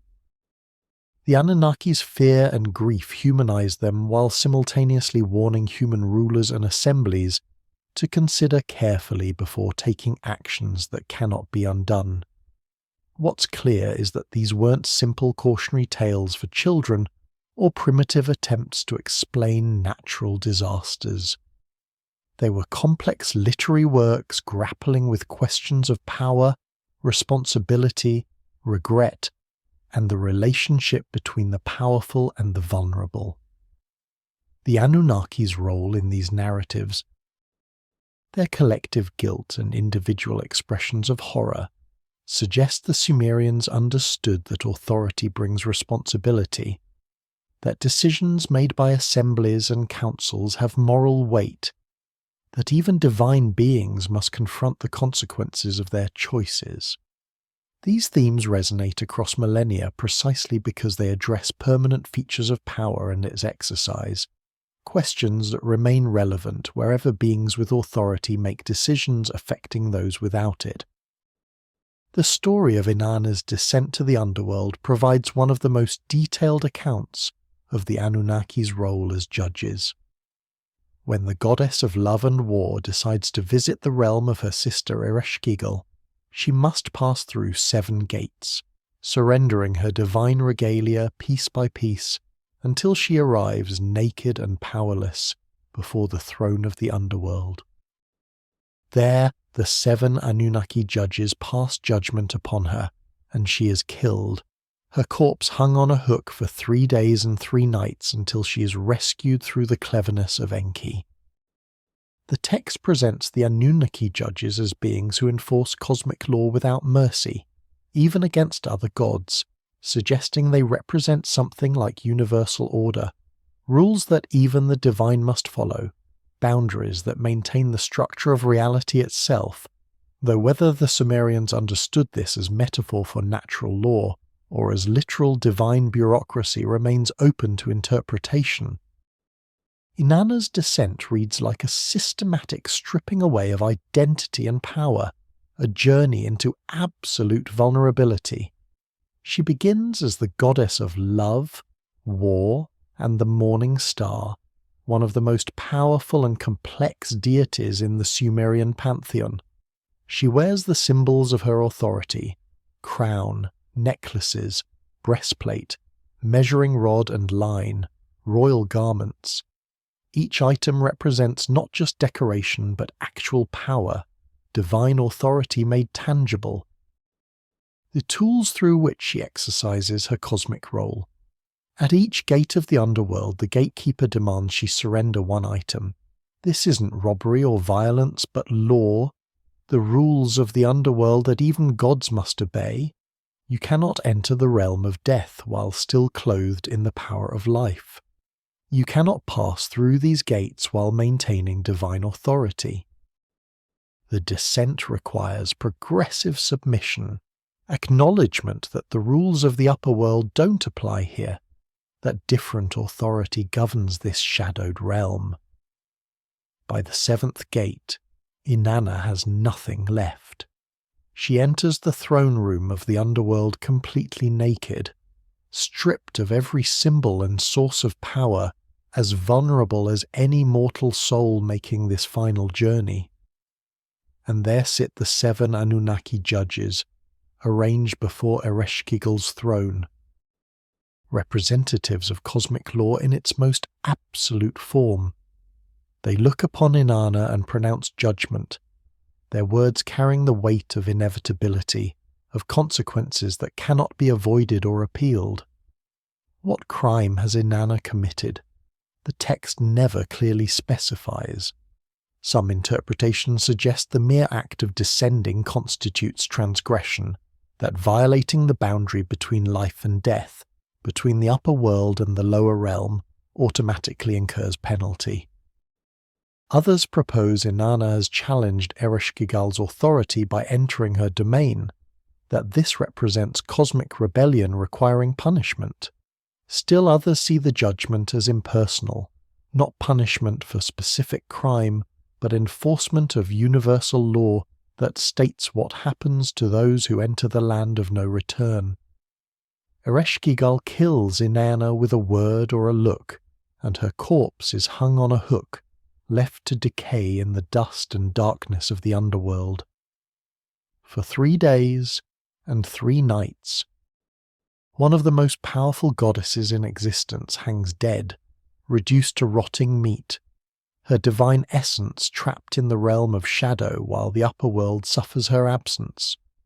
Plants stop growing, animals stop mating.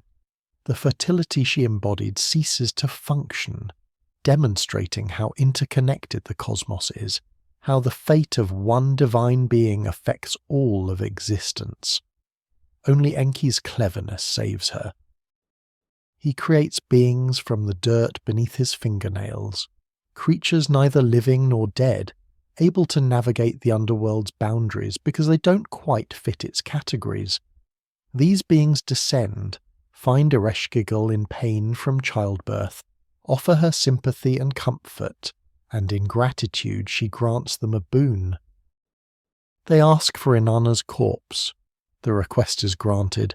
They sprinkle the corpse with the water and food of life, restoring Inanna to existence, allowing her to ascend back to the upper world. But the underworld requires substitutes. You cannot simply leave once you've entered. The Anunnaki judges declare that someone must take Inanna's place, must remain in the shadowed realm as compensation for her return. Inanna ascends accompanied by demons who will seize the first person she encounters who isn't properly mourning her death. Her journey through the upper world becomes a search for her replacement, and ultimately her husband Dumuzi becomes the substitute, dragged screaming into the underworld to satisfy the cosmic requirement of balance. The story reveals the Anunnaki as enforcers of fundamental laws, beings who maintain the boundaries that structure reality itself. Life and death must remain separate. The underworld cannot be entered casually and left without consequence. Even gods must submit to these rules, must face judgment, must accept that cosmic law operates regardless of individual power or desire. The 7 judges represent inevitability itself, the principle that certain boundaries cannot be crossed without cost, that reality has structure requiring maintenance and enforcement.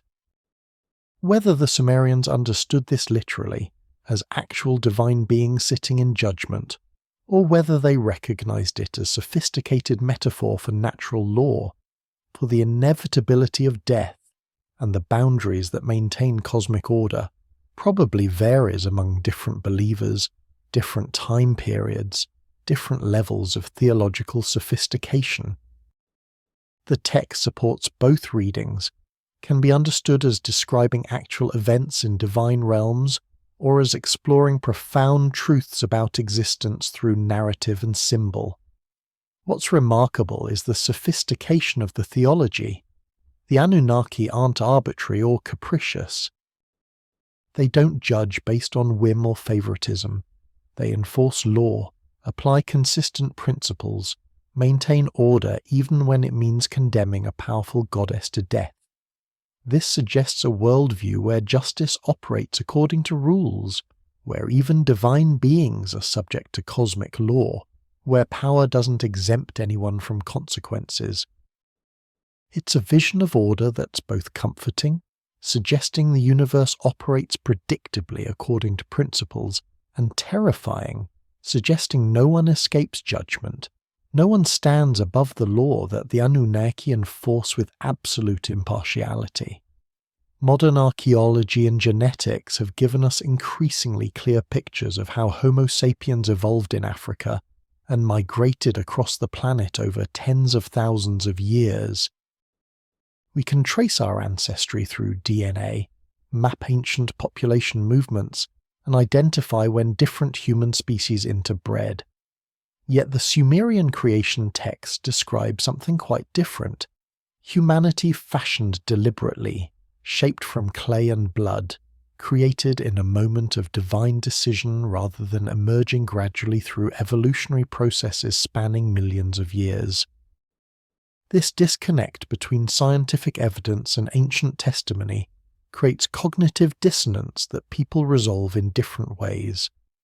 Some dismiss the ancient texts as pure mythology, stories told to explain existence before scientific method existed. Others, like Sitchin's followers, attempt to harmonize the accounts by proposing ancient genetic engineering.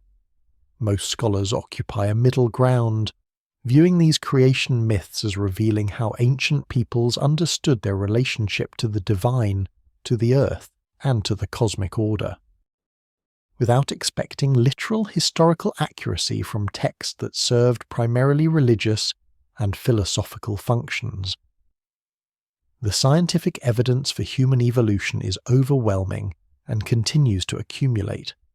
Fossil records show gradual changes across millions of years, from early hominids to archaic humans to modern Homo sapiens. Genetic analysis reveals our relationships to other species, shows when populations diverged, tracks migrations across continents through changes in DNA that function as molecular clocks. Archaeological evidence traces the development of tools, art, language, and culture across vast stretches of time, demonstrating how human capabilities emerged gradually through biological and cultural evolution. Yet humans have been creating accounts of their origins for as long as they've been capable of abstract thought and storytelling.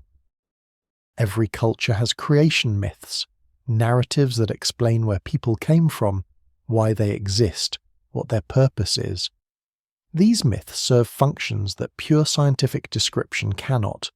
They provide meaning, establish identity, connect people to cosmic significance. Answer not just how humans came to exist, but why it matters, what obligations existence entails, how to live properly within the created order. The Sumerian creation accounts are among the oldest such narratives we possess, pressed into clay while other cultures still transmitted their stories purely through oral tradition.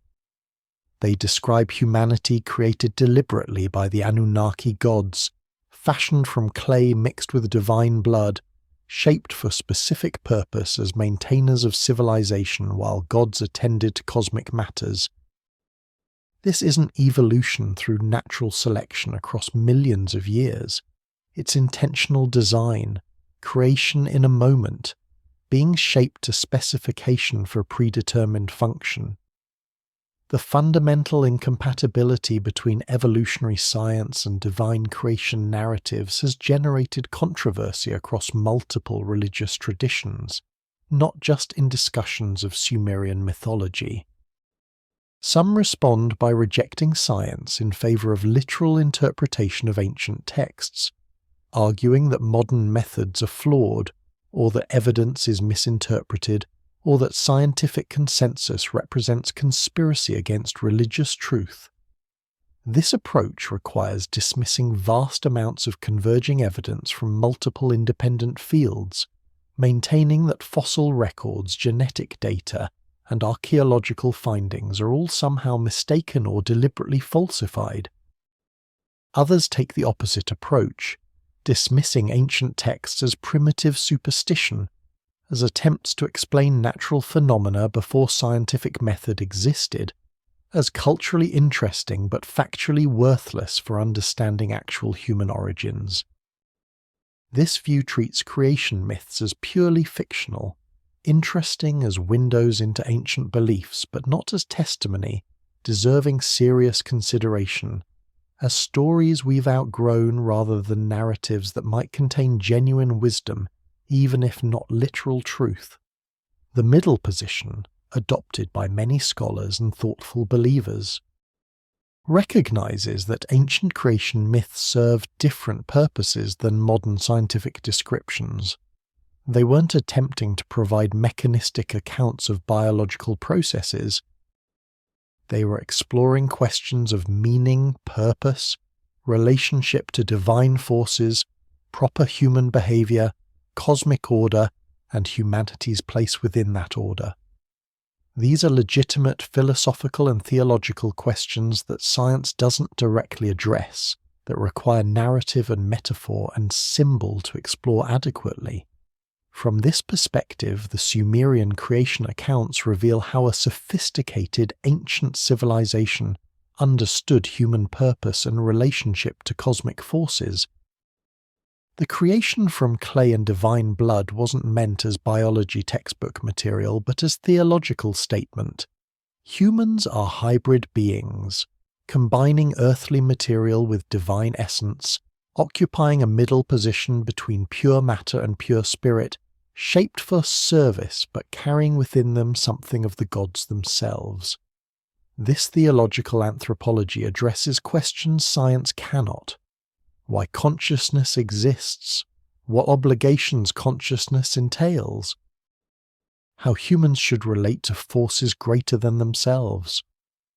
The Anunnaki's role in human creation, whether understood literally or symbolically, establishes humanity's fundamental relationship to divine authority. We were created to serve, but service to divine beings elevates rather than degrades, connects human activity to cosmic purpose, makes even mundane labor meaningful as participation in maintaining order. The mixing of divine blood with clay suggests humans aren't purely mechanical servants, but beings who share something essential with their creators, who possess intelligence and consciousness derived from divine sacrifice. These concepts can be valued for their theological and philosophical content, regardless of whether they describe actual historical events. The question isn't whether the Anunnaki literally mixed clay and blood to fashion humans, but what the story reveals about Sumerian understanding of human nature, purpose, and cosmic significance. Read this way: creation myths and evolutionary science aren't competitors but complementary ways of understanding different aspects of human existence, one addressing mechanism and the other addressing meaning. One tracing biological history and the other exploring philosophical implications of consciousness and purpose. Yet the tension remains for those who insist on literal interpretation, who believe ancient texts must be either entirely true or entirely false, who cannot accept that texts might serve religious and philosophical functions while being historically inaccurate about mechanisms and timelines. This binary thinking, reinforced by contemporary debates about science and religion, makes it difficult to appreciate ancient creation myths on their own terms. A sophisticated theological literature addressing genuine questions about existence, even when their factual claims about biological origins don't align with scientific evidence. The Sumerian texts deserve better than to be reduced to either primitive superstition or coded descriptions of alien genetic engineering. They represent genuine intellectual achievement, early civilizations' attempt to create comprehensive understanding of reality, to place human existence within meaningful cosmic context, to establish ethical and theological frameworks that could guide proper living. Whether the Anunnaki existed as actual beings or as sophisticated theological concepts, their role in creation narratives reveals how the Sumerians grappled with fundamental questions that remain relevant: why we exist, what we owe to forces greater than ourselves, how consciousness and intelligence connect us to something beyond pure material existence. Beyond the text themselves, Sumerian cylinder seals provide visual representations of their mythological world. These small stone cylinders, carved with intricate scenes and then rolled across wet clay to create continuous images, often depict interactions between humans and divine beings. Some seals show tall figures, clearly marked as gods through their horned crowns and elevated positions, receiving offerings from smaller human figures. A famous seal, sometimes called the Adder seal, now in the British Museum, shows multiple deities identified by cuneiform labels, though the Anunnaki as a collective rarely appear by name on these seals, perhaps because they functioned more as a class of divine beings, rather than individual deities worthy of specific representation.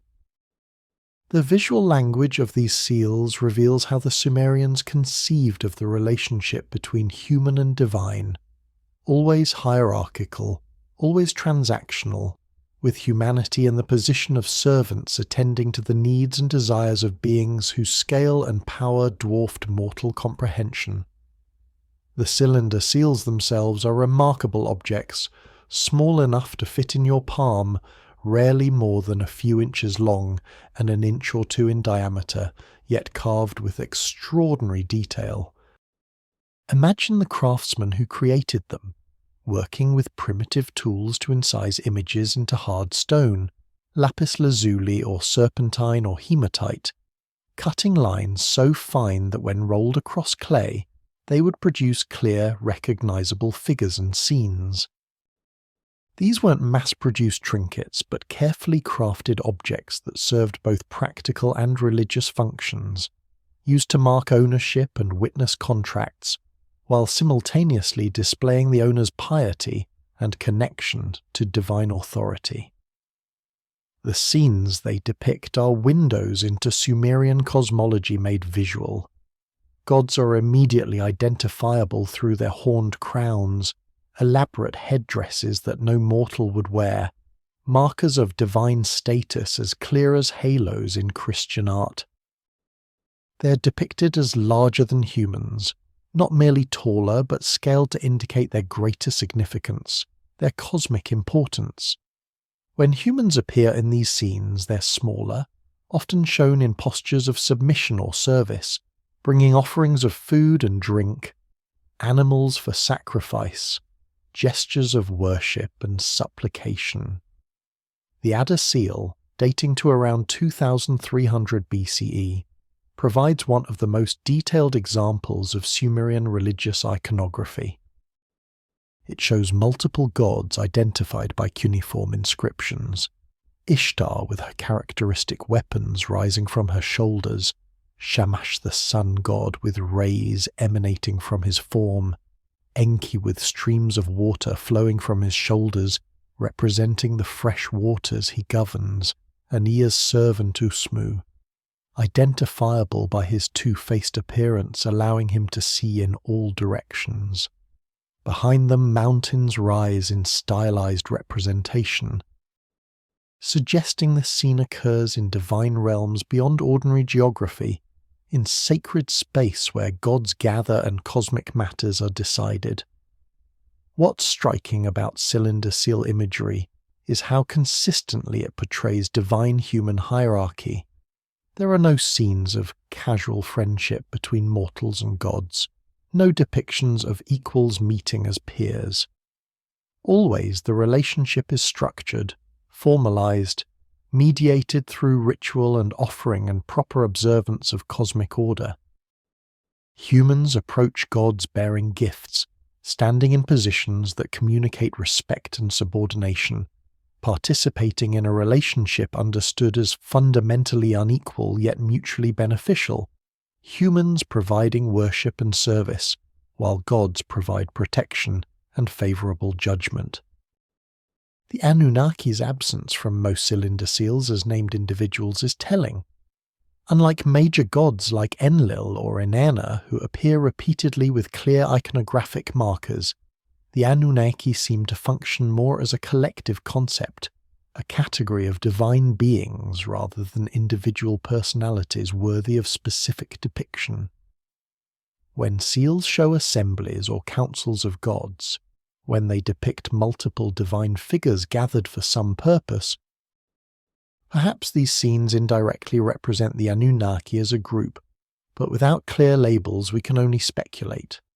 Some seals show what appear to be judgment scenes, divine figures seated while smaller figures stand before them, postures suggesting supplication or accounting. Could these represent the Anunnaki in their role as judges, as administrators of cosmic law? The visual evidence is suggestive but ambiguous, requiring combination with textual sources to interpret fully. The seals show us how the Sumerians visualized divine authority and human relationship to it, but they don't always clearly map onto the specific categories and names we find in written texts. What emerges from studying cylinder seal imagery is a consistent worldview where divine and human exist in separate but related spheres, where proper relationship requires ritual observation and hierarchical acknowledgement, where cosmic order depends on everyone and everything occupying appropriate positions and fulfilling designated roles. The visual language reinforces what the texts describe: a universe structured by law and hierarchy, maintained through service and offering, with divine beings holding authority over human affairs while requiring human participation to maintain the system. The seals were practical objects, used daily in economic and legal transactions, rolled across clay to mark containers and witness agreements, functioning as signatures that authenticated documents and established ownership. Yet their imagery wasn't merely decorative. By displaying religious scenes, by showing proper relationship between human and divine, they made every commercial transaction a reminder of cosmic order, every legal agreement an acknowledgement of divine authority overseeing human affairs. Economic life and religious life were inseparable. Daily business conducted under the watch of gods whose images marked every sealed container and contract.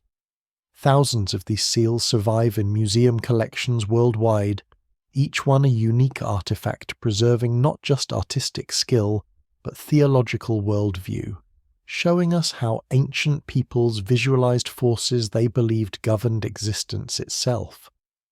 And while the Anunnaki may not appear by name on most seals, the hierarchy and structure the seals depict, the consistent portrayal of divine authority exercised over human affairs reflects the same cosmological system the texts describe, where beings like the Anunnaki maintained order and administered justice according to principles that structured all of reality. Nippur, the religious center of Sumer, housed the Temple of Enlil, and from its ruins archaeologists have recovered thousands of cuneiform tablets spanning more than a millennium. Many of these texts reference the mysterious objects that bestowed supreme authority upon whoever possessed them. In one myth, a bird demon named Anzu steals these tablets, throwing the cosmos into chaos until the god Ninurta defeats him and recovers them. The tablets are described as being kept in the assembly of the Anunnaki, suggesting these divine beings collectively held power over fate itself, able to write and rewrite the destinies of gods and humans alike. The concept of written fate, of destiny that could be literally inscribed and potentially altered, reveals something profound about how the Sumerians understood causality and predetermination, seeing the future as something already written, yet somehow still subject to divine negotiation and contest. Nippur never served as a political capital, never held military dominance over surrounding city-states, yet it functioned as the religious heart of Sumerian civilization for centuries. Controlling Nippur meant controlling religious legitimacy, the authority to claim divine approval for your rule. Kings from competing cities vied for influence there, funded temple construction and maintenance, sought recognition from Nippur's priesthood because such recognition carried weight across all of Sumer, established credentials that military conquest alone could never provide. The Eka temple complex, Enlil's dwelling place on Earth, dominated the city's centre. Archaeological excavations beginning in the late 19th century revealed layer upon layer of occupation, temples built and rebuilt over thousands of years, each generation adding to or renovating the sacred structures their ancestors had constructed. In the ruins of temple libraries and scribal schools, archaeologists found tablets by the thousands, religious texts and hymns, administrative records tracking temple offerings, mathematical exercises where students practice calculations, lexical lists used for teaching cuneiform, and mythological narratives that preserved Sumer's accumulated theological wisdom. Among these texts, references to the quote 37 appear repeatedly, always treated as objects of supreme importance, as sources of ultimate authority that even gods recognized and coveted. The name itself is revealing, suggesting that destiny or fate, the Sumerian quote 38 quote meaning literally quote 39 quote, could be written down, could exist as physical inscription rather than as abstract principle. This wasn't merely symbolic. The texts treat the tablets of destinies as actual objects whose possession conferred genuine power, as if cosmic authority were somehow transferable through written documents. The myth of Anzu tells how a bird demon, sometimes described as a monstrous lion-headed eagle, served in Enlil's temple, attending the god as he performed his morning ablutions. Anzu watched as Enlil removed his crown and divine garments, setting aside the tablets of destinies that conferred his authority over cosmic law. Seeing opportunity, Anzu seized the tablets and fled to a distant mountain, and with their theft, order collapsed. The gods found themselves powerless, unable to decree fates or enforce cosmic law without the tablets that legitimized their authority. The assembled gods debated who should pursue Anzu and recover the tablets. The task was dangerous, perhaps impossible, because Anzu now possessed the very authority that would be needed to defeat him, creating a paradox where challenging him meant confronting someone who could decree your fate, who held power to determine outcomes. Several gods refused the mission, recognizing the impossible position until Ninurta, the warrior god, accepted the challenge. The battle between Ninurta and Anzu became cosmic struggle, divine warrior against theft-empowered demon, fought across sky and mountain with weapons that shook the foundations of reality. The texts describe arrows that Ninurta fires turning back before reaching their target, as if Anzu's possession of the tablets allowed him to decree that attacks would fail, that his enemy's weapons would prove ineffective. Ninurta succeeded only through Ea's cleverness, through tactics that somehow circumvented the authority the tablets conferred, perhaps by attacking in ways the written destinies hadn't specifically addressed, finding loopholes in decreed fate. When Ninurta finally recovered the tablets and returned them to the divine assembly, to the custody of the Anunnaki who collectively administered them, order was restored. The gods could again decree fates, enforce cosmic law, maintain the structure through which reality operated. The tablets returned to their proper place, guarded and administered by the council of divine beings whose responsibility was maintaining the system through which destinies were determined and enforced. This concept of written destiny, of fate as something literally inscribed on physical tablets, reflects how deeply the Sumerians connected writing itself with authority and power. Writing wasn't merely a technology for recording information. It was the mechanism through which authority operated, through which laws were promulgated and enforced, through which the past was preserved and the future was determined. A written contract was binding not because both parties agreed, but because writing itself carried power, made agreements enforceable, created obligations that transcended individual will. Extending this principle to cosmic scale, the tablets of destinies represented the written law underlying all reality, the inscribed principles according to which existence operated. Possessing them meant controlling not just current events but future outcomes, having authority to write what would happen, to determine in advance the course of events that hadn't yet occurred. It's a concept that seems to bridge predetermination and free will, suggesting the future is written but by someone, that destiny is fixed but through deliberate inscription rather than through impersonal mechanism.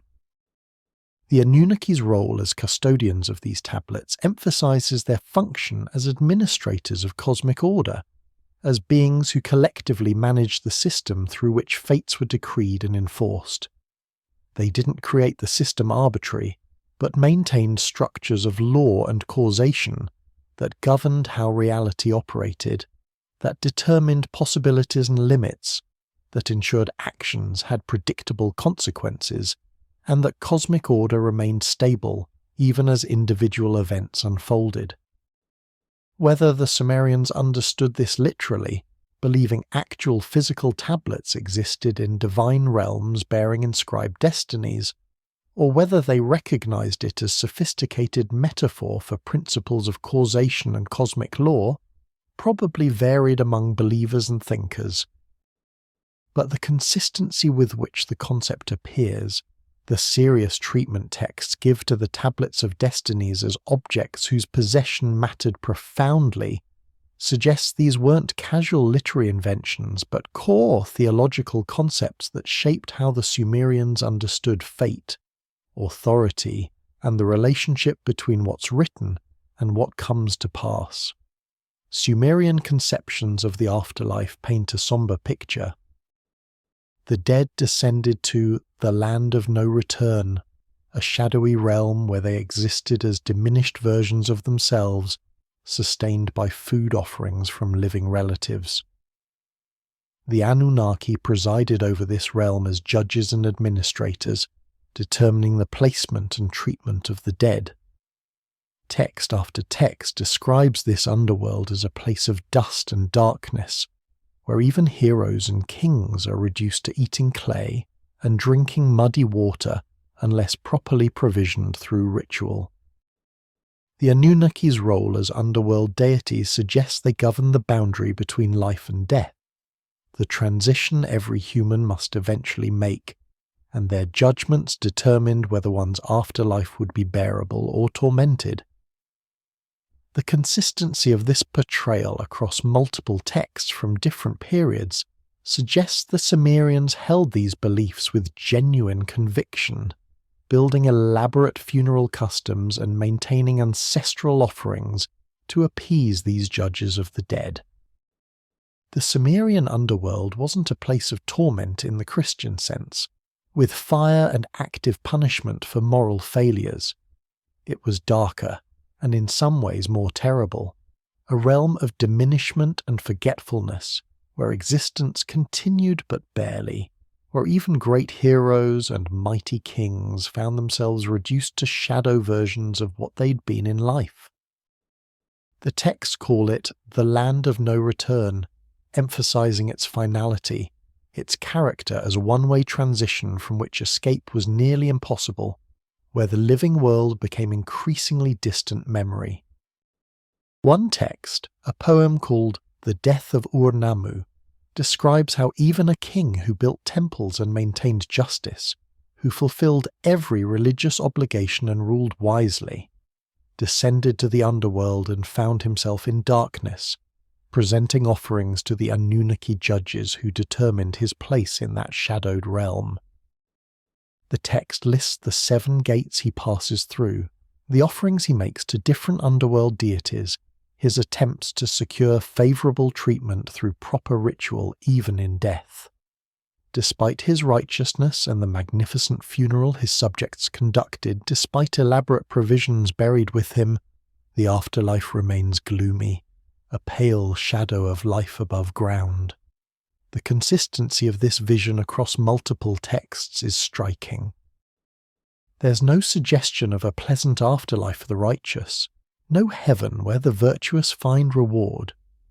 The best one could hope for was adequate provisioning, regular offerings from living relatives that would provide sustenance in the realm of dust, perhaps slightly better treatment based on the Anunnaki judge's assessment of one's life, but nothing approaching the vitality and substance of earthly existence. Even the hero Gilgamesh, 2/3 divine, fails in his quest for immortality and must accept that death leads to the shadowy underworld, where dust is bread and mud is beer. This worldview helps explain the elaborate funeral customs archaeologists have uncovered, the massive resources Sumerian civilization devoted to death rituals and ancestor worship. If the afterlife depends on continued offerings from the living, if the dead rely on their descendants to provide food and drink that make underworld existence bearable, then maintaining these offerings becomes sacred obligation, duty that extends beyond the grave, connection between generations that transcends death itself. The Anunnaki's role as judges of the dead placed them at the most crucial transition every human faces. Their judgments determine not eternal salvation or damnation, but degree of comfort or suffering in the shadowy existence that awaited everyone regardless of earthly status or moral achievement. This made them perhaps the most personally relevant divine beings in daily religious consciousness, more immediately important than the great cosmic gods who operated at scales beyond individual human concern. When you died, you would face the Anunnaki judges, and their assessment would determine your fate for eternity. Various texts describe the criteria for judgment, though never with perfect clarity. Proper burial ritual mattered. Regular offerings from living relatives mattered. Fulfilling religious obligations during life mattered. But there's no suggestion of moral perfectionism, no impossible standard that would doom most people to suffering. The Anunnaki judges seem to assess according to reasonable expectations, determining placement based on whether individuals fulfilled appropriate obligations to gods and family, whether they lived according to proper order, whether their deaths were properly mourned, and their memories properly maintained. The underworld itself has geography in Sumerian texts, though description remains somewhat vague and contradictory across different sources.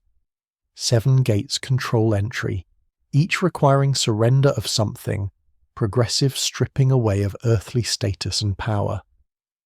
A river must be crossed, ferried by a boatman who requires payment, echoing the Greek Styx, though the Sumerian version is older. The palace of Ereshkigal and her consort Nagal stands at the centre, surrounded by various regions where different categories of dead exist according to their status and the judgments rendered upon them.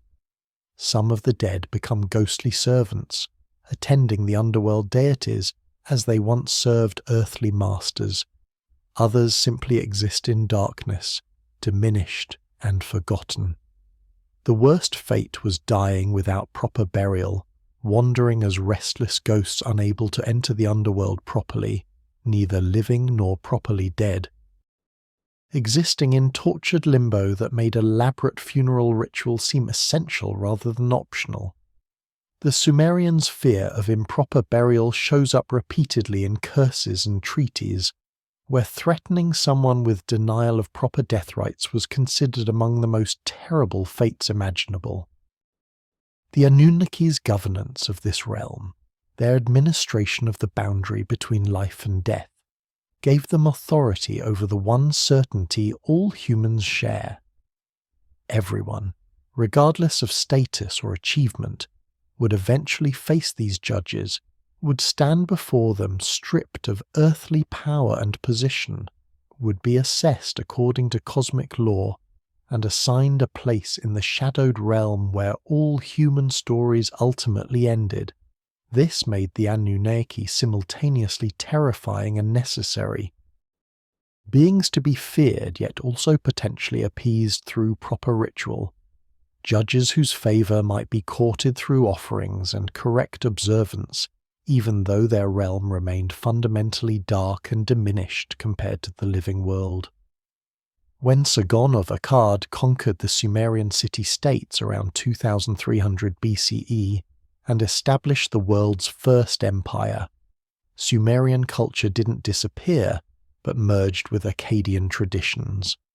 The Anunnaki appear in Akkadian texts as well. Their role essentially unchanged, though now described in a Semitic language rather than Sumerian. This linguistic transition actually helps modern scholars understand Sumerian concepts, as bilingual texts provide comparative context. The Akkadian texts often elaborate on stories only fragmentary in Sumerian sources, preserving older traditions while adapting them to new cultural contexts. The Anunnaki's persistence through this transition suggests they represented something fundamental to Mesopotamian cosmology, concepts important enough that conquering peoples adopted rather than replaced them, weaving Sumerian divine beings into their own mythological frameworks. Sargon's conquest marked a turning point in Mesopotamian history, the moment when city-states gave way to empire, when political organization expanded beyond individual urban centers to encompass entire regions under unified administration. Yet this political revolution didn't destroy Sumerian culture.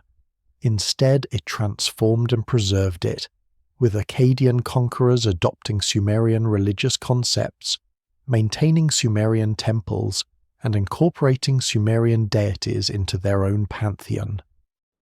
The linguistic shift from Sumerian to Akkadian might have seemed catastrophic at the time, the displacement of one language by another, but it ultimately preserved Sumerian knowledge in unexpected ways. Akkadian scribes recognized the prestige of Sumerian as the ancient language of learning, maintaining it as a scholarly and religious language even after it ceased to be spoken in daily life. They created bilingual texts, dictionaries and glossaries that paired Sumerian terms with Akkadian equivalents, teaching materials that allowed future generations to read the older texts even as the living language died. These bilingual texts became the key that modern scholars used to crack the code of cuneiform, the bridge that allowed 19th and 20th century archaeologists to reconstruct Sumerian grammar and vocabulary. Without Akkadian scribes' careful preservation of Sumerian learning, without their bilingual texts and scholarly traditions, we might never have been able to read the earliest written records of human civilization, never learned what the Sumerians believed about the Anunnaki and cosmic order. The Anunnaki themselves appear in Akkadian texts with roles essentially identical to their Sumerian function. They're still judges of the underworld, still administrators of cosmic law, still the assembly of divine beings who deliberate on matters of universal importance. The continuity is remarkable, suggesting these concepts were too fundamental to Mesopotamian cosmology to abandon, that even conquering peoples with their own religious traditions recognized the power and coherence of Sumerian theological thought. Some Akkadian texts elaborate on stories that survive only fragmentarily in Sumerian sources. The Atrahasis epic, preserved in Old Babylonian Akkadian copies, likely drew on older Sumerian originals now lost. The same is true for the standard Babylonian version of the Gilgamesh epic, which incorporated and expanded upon earlier Sumerian stories about the hero king. These Akkadian versions preserve traditions that might otherwise have been lost when Sumerian libraries burned or tablets crumbled, maintaining theological and mythological continuity across linguistic and cultural transitions. The Akkadian language itself differed fundamentally from Sumerian. Where Sumerian was a language isolate, unrelated to anything else, Akkadian was Semitic, related to Hebrew and Arabic, with grammar and vocabulary structure that modern scholars could partially understand through comparison with living languages.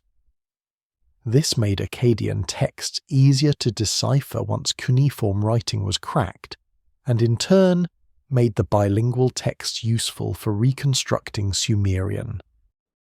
Yet Akkadian scribes didn't simply translate Sumerian texts mechanically.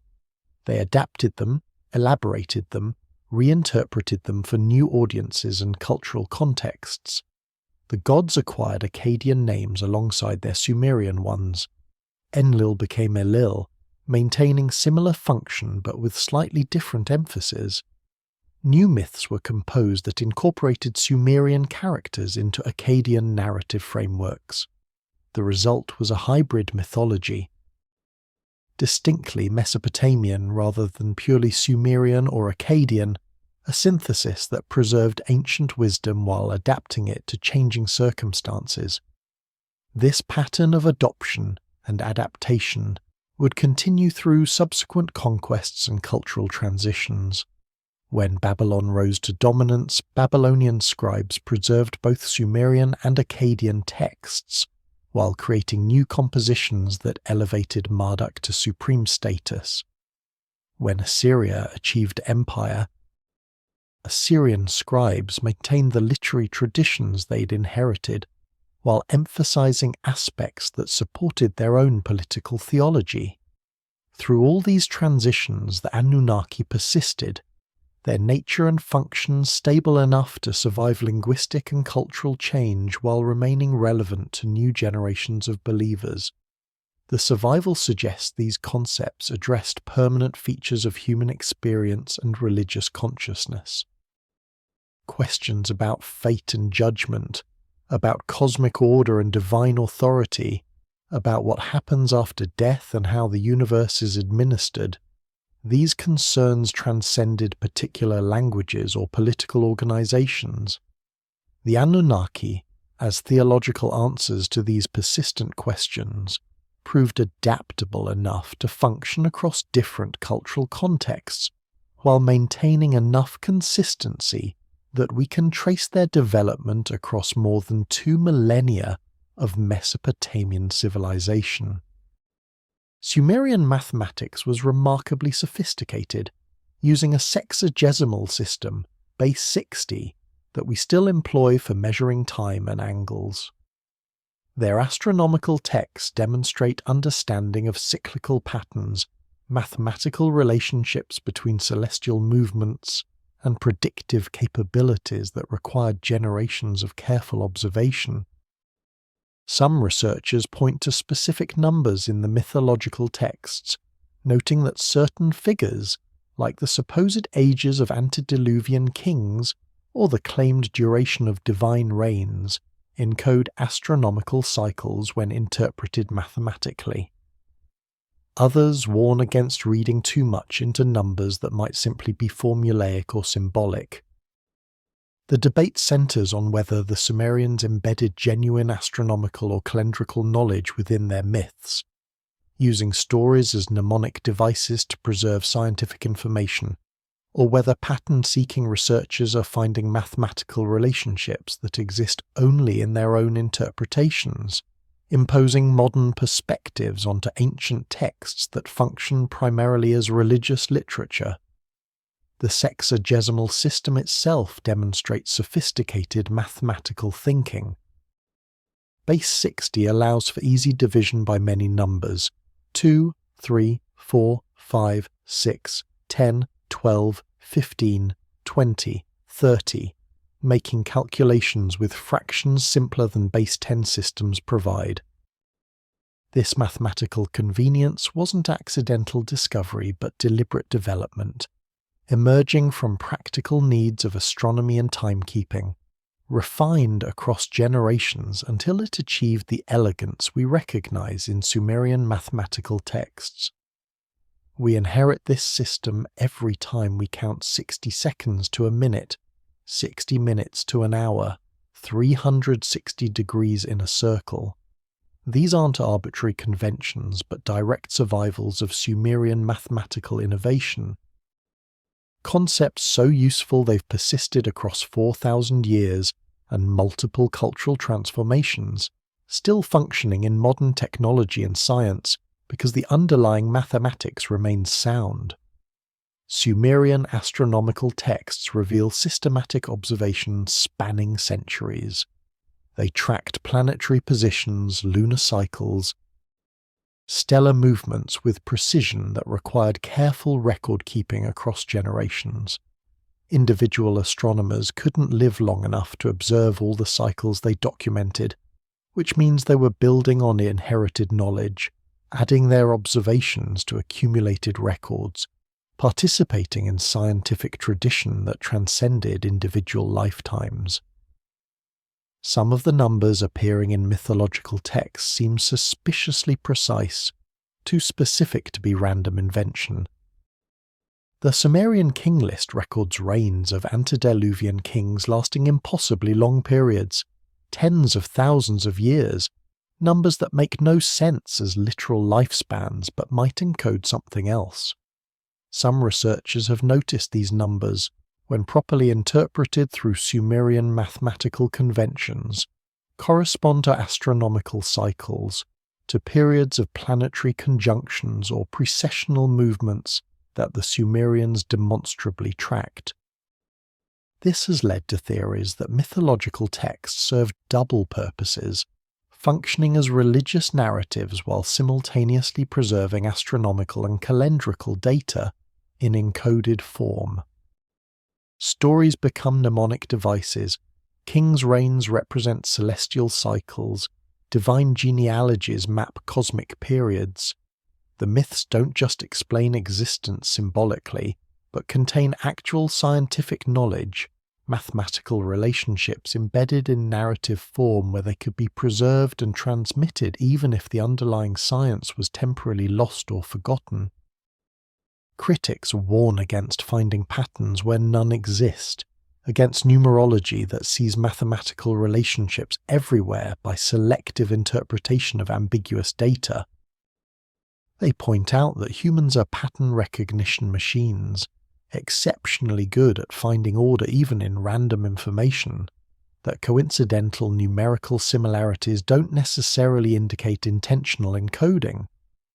The mythological numbers might be formulaic, following conventional patterns for expressing, quote, 43 or, quote, 44 without encoding specific astronomical data. The debate mirrors larger questions about how to interpret ancient texts. Do we take them at face value as religious literature whose primary purpose was theological and philosophical, or do we search for hidden layers of meaning? Assuming ancient peoples embedded multiple messages within single narratives? Both approaches have merit and limitations. Taking text purely at face value might miss genuine sophistication, dismiss as primitive what was actually complex, but searching for hidden meanings risks finding what we expect to find. Projecting modern ideas backward onto text that meant something quite different to their original audiences. What's undeniable is that Sumerian mathematics and astronomy were genuinely sophisticated, that these ancient peoples understood celestial mechanics at levels that wouldn't be matched for thousands of years.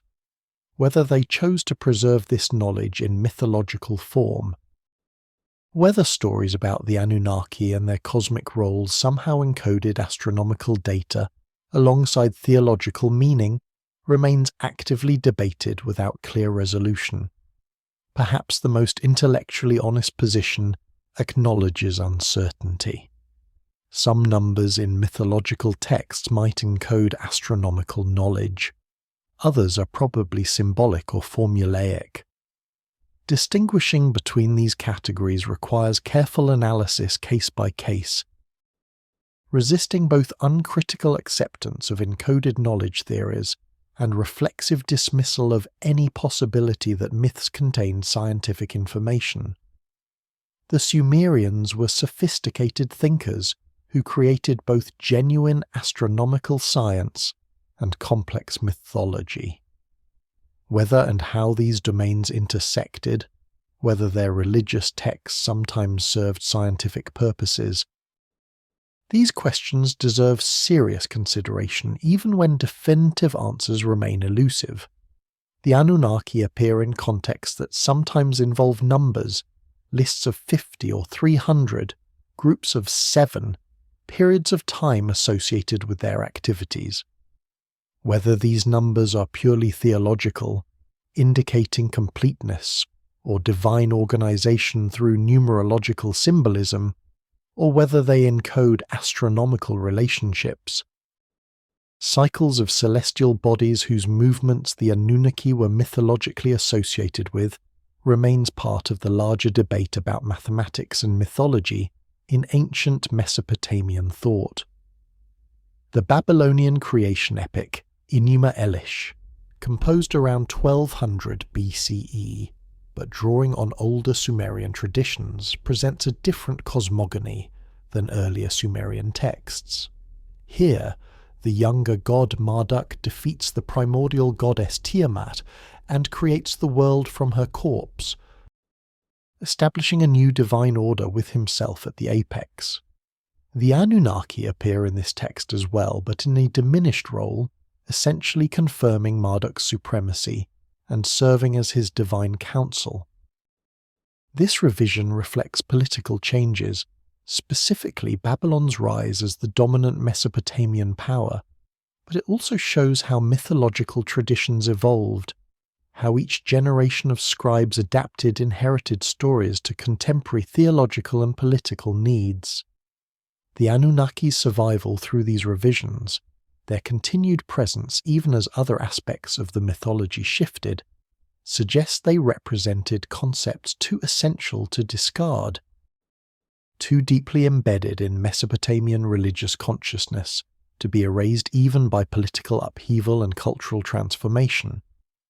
The Enuma Elish opens with a time before creation, when only primordial waters existed, sweet water and salt water personified as Apsu and Tiamat, who mingled together and gave birth to successive generations of gods. But the younger gods are noisy, disturbing Apsu's rest, and he plots to destroy them. Tiamat initially resists this plan, but when the god Ea discovers the plot and kills Apsu, she becomes enraged, creates an army of monsters, and prepares for war against the younger gods. The divine assembly meets in crisis, searching for a champion who can defeat Tiamat and her monstrous host.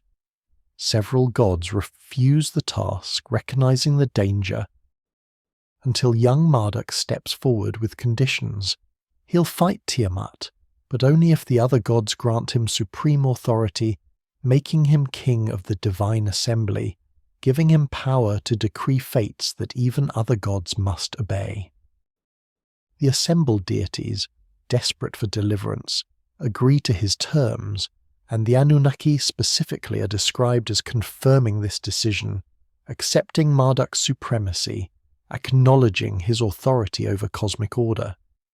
Marduk defeats Tiamat in cosmic battle, splits her corpse like a shellfish, uses half to create the dome of heaven and half to form the earth.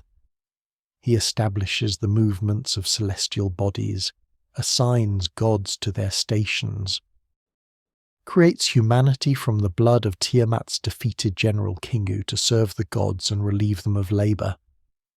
The creation follows patterns familiar from Sumerian texts, but reordered, restructured around Marduk's centrality, presenting Babylon's patron god as supreme cosmic authority, rather than merely one among many powerful deities. The Anunnaki's role in this narrative has clearly changed from earlier texts. They're no longer the primary administrative council, but witnesses and supporters of Marduk's authority, beings who confirm his decrees and execute his will rather than deliberating independently. This diminishment reflects political reality, specifically Babylon's dominance, its need for theological justification that placed its god above the traditional Mesopotamian pantheon. When Babylon controlled the region militarily and economically, its scribes naturally produced texts that made Marduk supreme, that relegated older gods to subordinate positions. Yet the Anunnaki survive this theological revision. They aren't eliminated from the mythology but reassigned, given new roles within the restructured divine hierarchy. They still decree fates, still serve as divine counsel, still maintain cosmic order, but now under Marduk's authority rather than as independent assembly. This preservation, even in diminished form, suggests they represented concepts too fundamental to Mesopotamian cosmology to simply erase, that removing them entirely would have made the mythology incoherent, would have violated assumptions about how divine governance operated that even Babylonian theologians couldn't abandon. The Enuma Elish was recited annually during Babylon's New Year festival, a ritual performance that reinforced political theology while celebrating cosmic renewal. Hearing this epic proclaimed in temple courtyards, watching priests enact its battles and victories, participating in festivals that marked the year's renewal through Marduk's creative victory, Babylonians absorbed theology that justified their city's dominance while maintaining continuity with older Mesopotamian traditions. The Anunnaki's presence in this narrative, even in subordinate roles, connected Babylonian mythology to Sumerian roots, maintained theological legitimacy by incorporating rather than replacing older concepts. Later conquerors would follow similar patterns. When Assyria dominated the region, Assyrian scribes produced versions of myths that elevated Ashur, their patron god, to supreme positions. When Persian Empire absorbed Mesopotamia, Persian rulers respected Mesopotamian religious traditions while adding their own theological layers. Through each transition, elements of the original Sumerian cosmology persisted, adapted but recognizable, maintaining continuity across political and cultural transformations. This pattern of adaptation rather than replacement suggests religious concepts possess their own momentum, their own resistance to complete transformation. People don't easily abandon frameworks through which they understand reality, even under conquest and cultural pressure. The Anunnaki represented established ways of thinking about cosmic order, divine administration, judgment after death. Concepts that remained useful and meaningful even when political theology demanded restructuring divine hierarchies to reflect new power arrangements.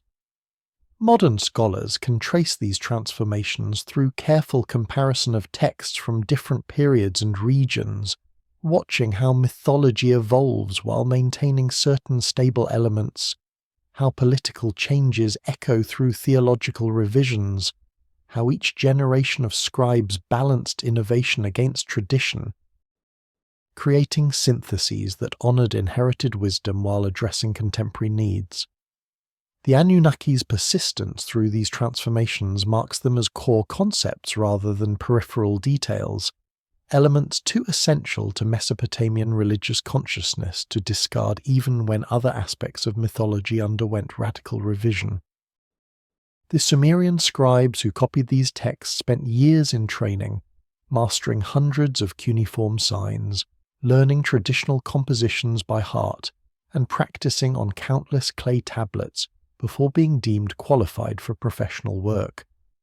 They weren't naive believers mindlessly copying superstitions, but educated professionals who had studied their culture's accumulated knowledge.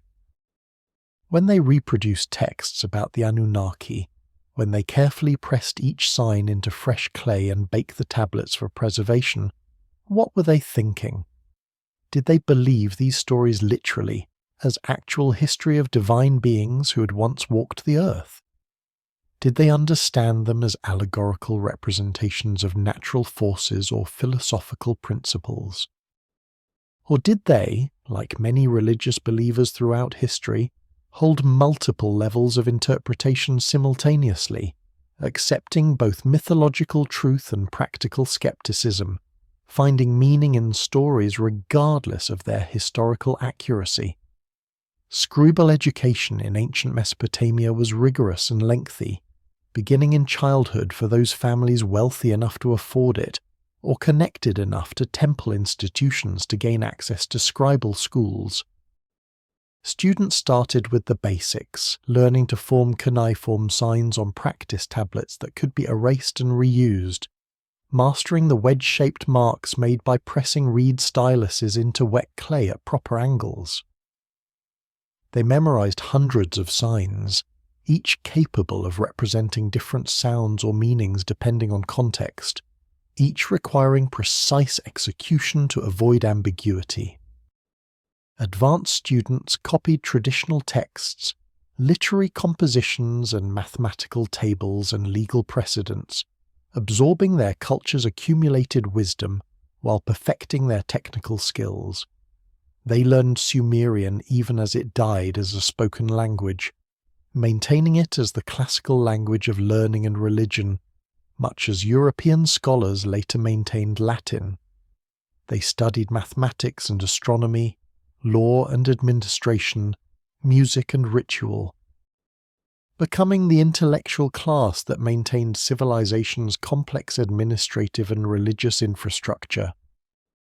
These weren't simple craftsmen performing mechanical tasks. They were educated professionals who understood astronomy well enough to predict eclipses, mathematics sophisticated enough to solve complex problems, administrative principles that governed temple economies and royal bureaucracies. When they copied mythological texts, they did so with full awareness of their culture's scientific and philosophical sophistication, with minds trained to analyze and question and understand complex systems. So what did they actually believe about the texts they copied? Did the scribe who carefully reproduced the Epic of Gilgamesh believe that the hero literally spoke with Utnapishtim, the flood survivor who had been granted immortality? Did the scribe copying lists of offerings to the Anunnaki believe these divine beings literally consumed the beer and bread and meat presented at their altars? Did they understand the creation myths as historical accounts, or as theological narratives whose truth operated at different levels than factual reporting? We have some evidence that ancient scribes recognized different categories of truth, that they distinguished between literal history and meaningful narrative that served philosophical and religious purposes regardless of historical accuracy. Colophons, the scribal notes added to the end of tablets, sometimes indicate uncertainty about text origins, acknowledge that stories have been passed down through many generations with possible alterations, suggest awareness that transmitted narratives might not be perfectly reliable as historical records. Yet this awareness didn't prevent scribes from treating these texts as profoundly important, worth preserving with meticulous care, worth transmitting to future generations as crucial components of cultural identity and religious understanding.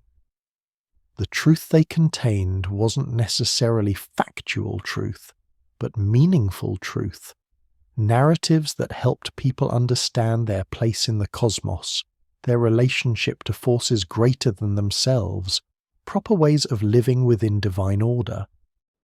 Many religious believers throughout history have held multiple layers of interpretation simultaneously, finding value in narratives at both literal and symbolic levels, maintaining devotional relationships with divine beings, while also understanding those beings as representations of cosmic principles.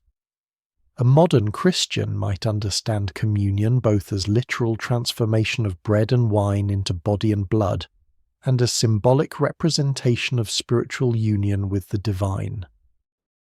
A Buddhist might treat the Jataka tales as both historical accounts of Buddha's past lives and as teaching stories whose primary value lies in ethical and spiritual lessons rather than historical accuracy.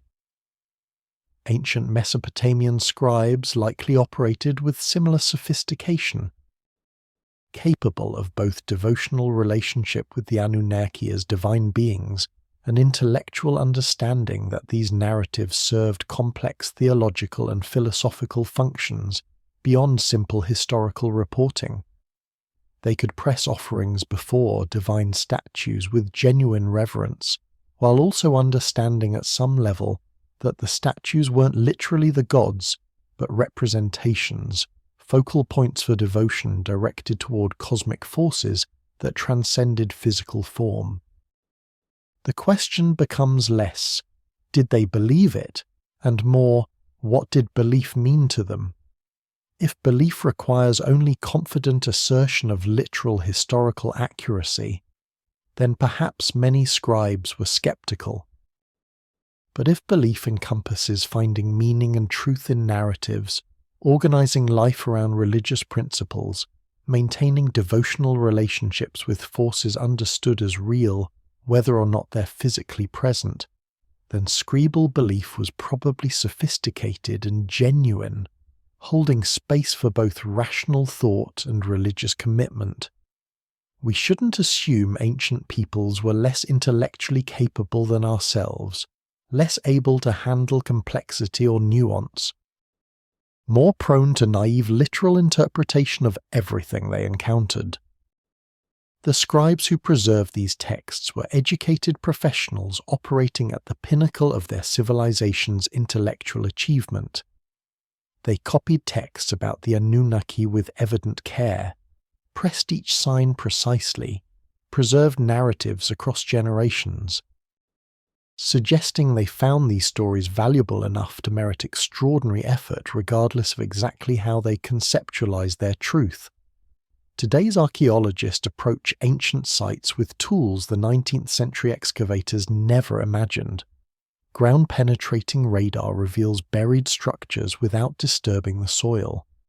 Radiocarbon dating provides precise chronologies. DNA analysis traces ancient population movements. Satellite imagery identifies telltale mounds that might hide ruins. Each new technology adds layers of understanding to what the Sumerians left behind. Yet with all these advances, the fundamental questions about texts like those describing the Anunnaki remain interpretive. Science can tell us when a tablet was baked, what clay it was made from, even potentially where in Mesopotamia it originated, but it cannot definitively tell us what reality the scribe was describing, what experiences or knowledge or beliefs prompted the original composition, what those ancient writers meant when they repeatedly, consistently across centuries and cities wrote about beings they called the Anunnaki, who seemed to occupy a space between human and purely divine. Servants of greater gods, yet judges over mortal fate. Ground-penetrating radar sends electromagnetic pulses into the earth, measuring how those pulses reflect off buried structures, revealing the outlines of the ancient walls and buildings without excavation.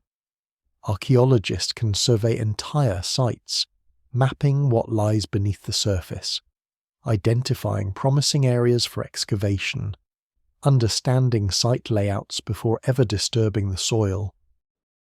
This technology has revolutionized archaeology, making it possible to conduct research with minimal disturbance, preserving sites for future generations while still gathering valuable information.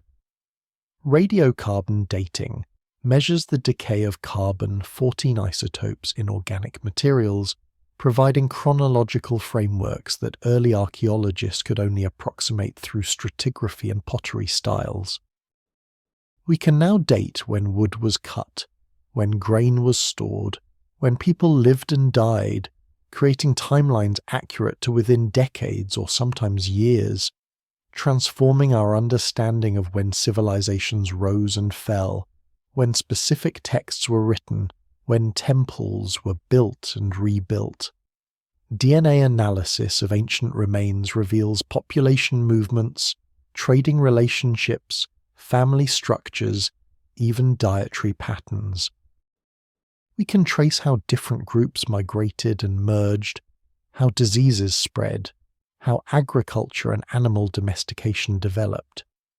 Satellite imagery from space identifies subtle variations in surface features that indicate buried ruins, allowing archaeologists to find sites that would otherwise remain hidden, to understand regional settlement patterns, to see ancient landscapes at scales impossible from ground level. These technological advances have transformed archaeology from treasure hunting to genuine science, from dramatic excavations seeking spectacular finds to systematic research seeking comprehensive understanding. Museums and universities now house sophisticated laboratories where tablets are analysed at molecular levels, where clay sources are identified through chemical composition, where writing implements are studied microscopically to understand scribble techniques. Yet for all this technological sophistication, for all our ability to precisely date and chemically analyse and comprehensively map, we cannot definitively answer the most important questions about texts like those describing the Anunnaki. Science tells us when tablets were created, but not what inspired their creation. It reveals what clay was used, but not what conviction drove the scribe to press those particular marks into its surface.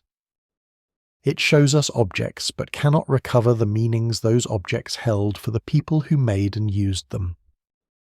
This isn't a failure of science, but a recognition of its appropriate limits.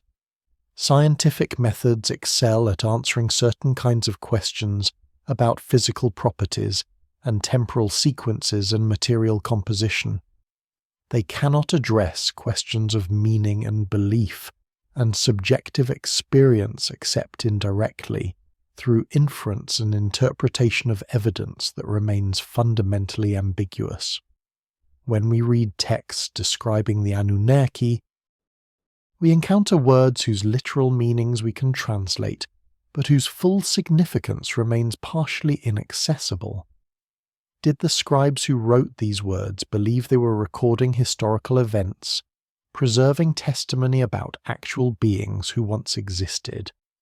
Did they understand themselves as creating theological literature, narratives whose truth operated symbolically rather than literally? Did they recognize multiple levels of meaning, maintaining devotional relationships with the Anunnaki, while also understanding them as representations of cosmic principles? The texts themselves don't answer these questions because they were written for audiences who already shared the scribe's cultural context, who understood the assumptions and conventions that made explicit explanation unnecessary. Modern readers lack that context, approaching text across 4 millennia of cultural distance, trying to reconstruct not just linguistic meanings, but entire frameworks of belief and understanding that the original audiences possessed automatically. Even our most advanced scientific methods cannot bridge this gap completely. We can analyze everything physical about these texts, but we cannot definitively recover the subjective experience of the scribes who created them, the believers who read them, the culture that found meaning in them. We're left with interpretation, with careful scholarly analysis that acknowledges uncertainty while attempting responsible reconstruction of ancient worldviews. This uncertainty isn't cause for despair, but for intellectual humility, for recognition that some questions may never be definitively answered, that ancient peoples might have thought in ways we can approximate but never fully reconstruct, that the Anunnaki might remain perpetually somewhat mysterious. Beings whose nature and significance we can discuss endlessly without achieving final certainty about what the Sumerians truly believed they were encountering when they wrote these names into clay and baked them for eternity. As Mesopotamian civilizations fell to Persian, Greek, and eventually Islamic conquest, the cuneiform tablets were gradually buried, the languages forgotten, the temples abandoned to sand and wind. Yet fragments of these stories persisted. transformed and adapted by cultures that conquered or traded with Mesopotamia, biblical flood narratives echo Sumerian predecessors. Gnostic texts describe archons, rulers of the material world, whose roles parallel in some ways the Anunnaki as intermediaries between highest divinity and earthly existence. Jewish mystical traditions speak of Nephilim, often translated as, quote, 47, quote, sometimes linked to divine beings who interacted with humanity in problematic ways. These possible connections remain speculative and controversial, but they suggest that ancient Near Eastern mythological concepts might have influenced developing religious traditions in ways scholars are only beginning to trace. Theological DNA passing through cultural contact even as original contexts were forgotten. The Persian conquest in the 6th century BCE ended Mesopotamian independence, but initially respected local religious traditions, allowing temples to continue functioning, scribes to maintain their work, ancient practices to persist under new political authority. But gradually over centuries, as Greek influence spread following Alexander's conquests, as new religions emerged and old ones transformed, the specific context that made Mesopotamian mythology meaningful began to erode. Cuneiform writing became increasingly rare, maintained only by small communities of priests and scholars preserving ancient traditions.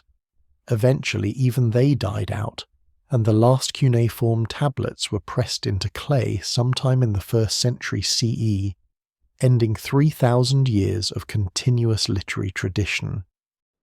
The temples crumbled into ruins, buried by wind-blown sand and accumulated sediment, forgotten as languages changed and populations shifted, and new civilizations built over the ruins of old. Yet ideas don't simply disappear when civilizations fall. They transform, migrate, merge with new concepts, survive in altered forms. The biblical flood narrative bears such striking similarity to Mesopotamian predecessors that most scholars accept some connection, some transmission of stories from Sumerian and Akkadian sources into Hebrew tradition. Perhaps during the Babylonian exile, when Jewish elites lived in Mesopotamia and encountered its mythology directly. The parallels are too specific to be coincidental. A righteous man warned by divine authority, instructions to build an ark of specific dimensions, the gathering of animals, the worldwide flood, the release of birds to test for dry land. The sacrifice offered after the waters recede. These aren't universal flood motifs appearing independently, but specific narrative details suggesting either direct borrowing or common ancient source. Theological ideas passing between cultures through trade and conquest and cultural exchange. Gnostic texts produced by early Christian and Jewish mystical movements describe archons, cosmic rulers who govern the material world, beings positioned between the highest ineffable divine source and earthly reality, who created humanity and maintain the physical cosmos while keeping souls trapped in matter. The conceptual parallels to the Anunnaki are intriguing. Both are intermediary beings between highest divinity and humanity. Both exercise authority over earthly affairs. Both are involved in human creation. Both determine fates and judge souls. Whether these parallels represent actual influence, Gnostic thinkers drawing on ancient Mesopotamian concepts that had survived in transformed form, or independent development of similar theological solutions to similar problems, remains debated. Gnosticism emerged in regions with long histories of cultural contact with Mesopotamia, in contexts where ancient Near Eastern ideas circulated and merged with Greek philosophy and Jewish and Christian theology. Direct transmission seems plausible even if proving specific connections across centuries of transformation remains difficult.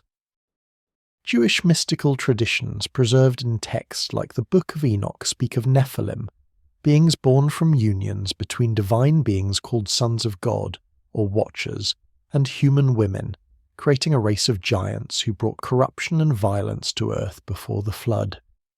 The Genesis text briefly mentions Nephilim, suggesting this was a known tradition that required no detailed explanation for original audiences. Later Jewish mystical elaborations describe how these divine beings descended to earth, taught forbidden knowledge to humans, produced hybrid offspring, and were eventually punished for transgressing boundaries between divine and mortal realms. Some researchers note conceptual parallels between these Nephilim traditions and aspects of Anunnaki mythology. Divine beings descending from heaven to earth, interactions between celestial and terrestrial realms, offspring produced through these interactions, knowledge transmitted from divine to human spheres, questions about boundaries between different orders of being. Whether Jewish tradition preserved actual memories of Mesopotamian concepts or developed independently cannot be definitively determined, but the possibility of influence exists given geographical proximity and documented cultural contact. The challenge is that ideas transform as they pass between cultures, adapting to new theological frameworks, merging with local concepts, losing original contexts while maintaining fragmentary elements.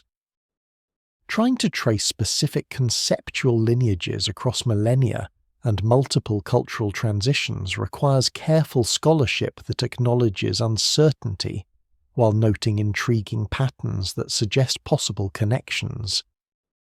What seems clear is that ancient Near Eastern mythology, including Sumerian concepts like the Anunnaki, didn't exist in isolation but participated in broader cultural exchanges that shaped religious development across the region. Ideas travelled through trade routes and military conquest and scholarly exchange, influencing developing traditions in ways we're only beginning to map comprehensively. The Anunnaki might have theological descendants in traditions we wouldn't immediately connect to Sumerian religion, their conceptual DNA present in transformed form within later religious systems that addressed similar questions about cosmic order, divine administration, and humanity's relationship to forces beyond mortal comprehension. For all that survives in museums and archives, far more has been lost. Tablets crumble, sites were looted before proper excavation, war and time erased countless texts that might have answered the questions we now ask. The tablets that survived do so partly by chance, preserved when cities burned, baked hard by fires that destroyed everything else, or deliberately archived and sealed in temple libraries. What we have is fragmentary, an incomplete puzzle where crucial pieces have vanished, leaving gaps that invite speculation and interpretation.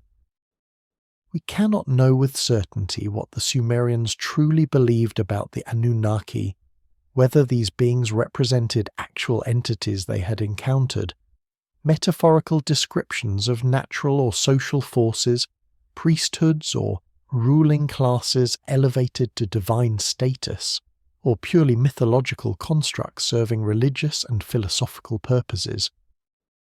The tablets carry their testimony across 4 millennia, cuneiform marks pressed into clay with evident care, but the full context, the living voice that could explain what those marks truly meant to the ones who made them, that voice is silent, leaving us to read ancient words with modern eyes and wonder what crucial understanding we might be missing.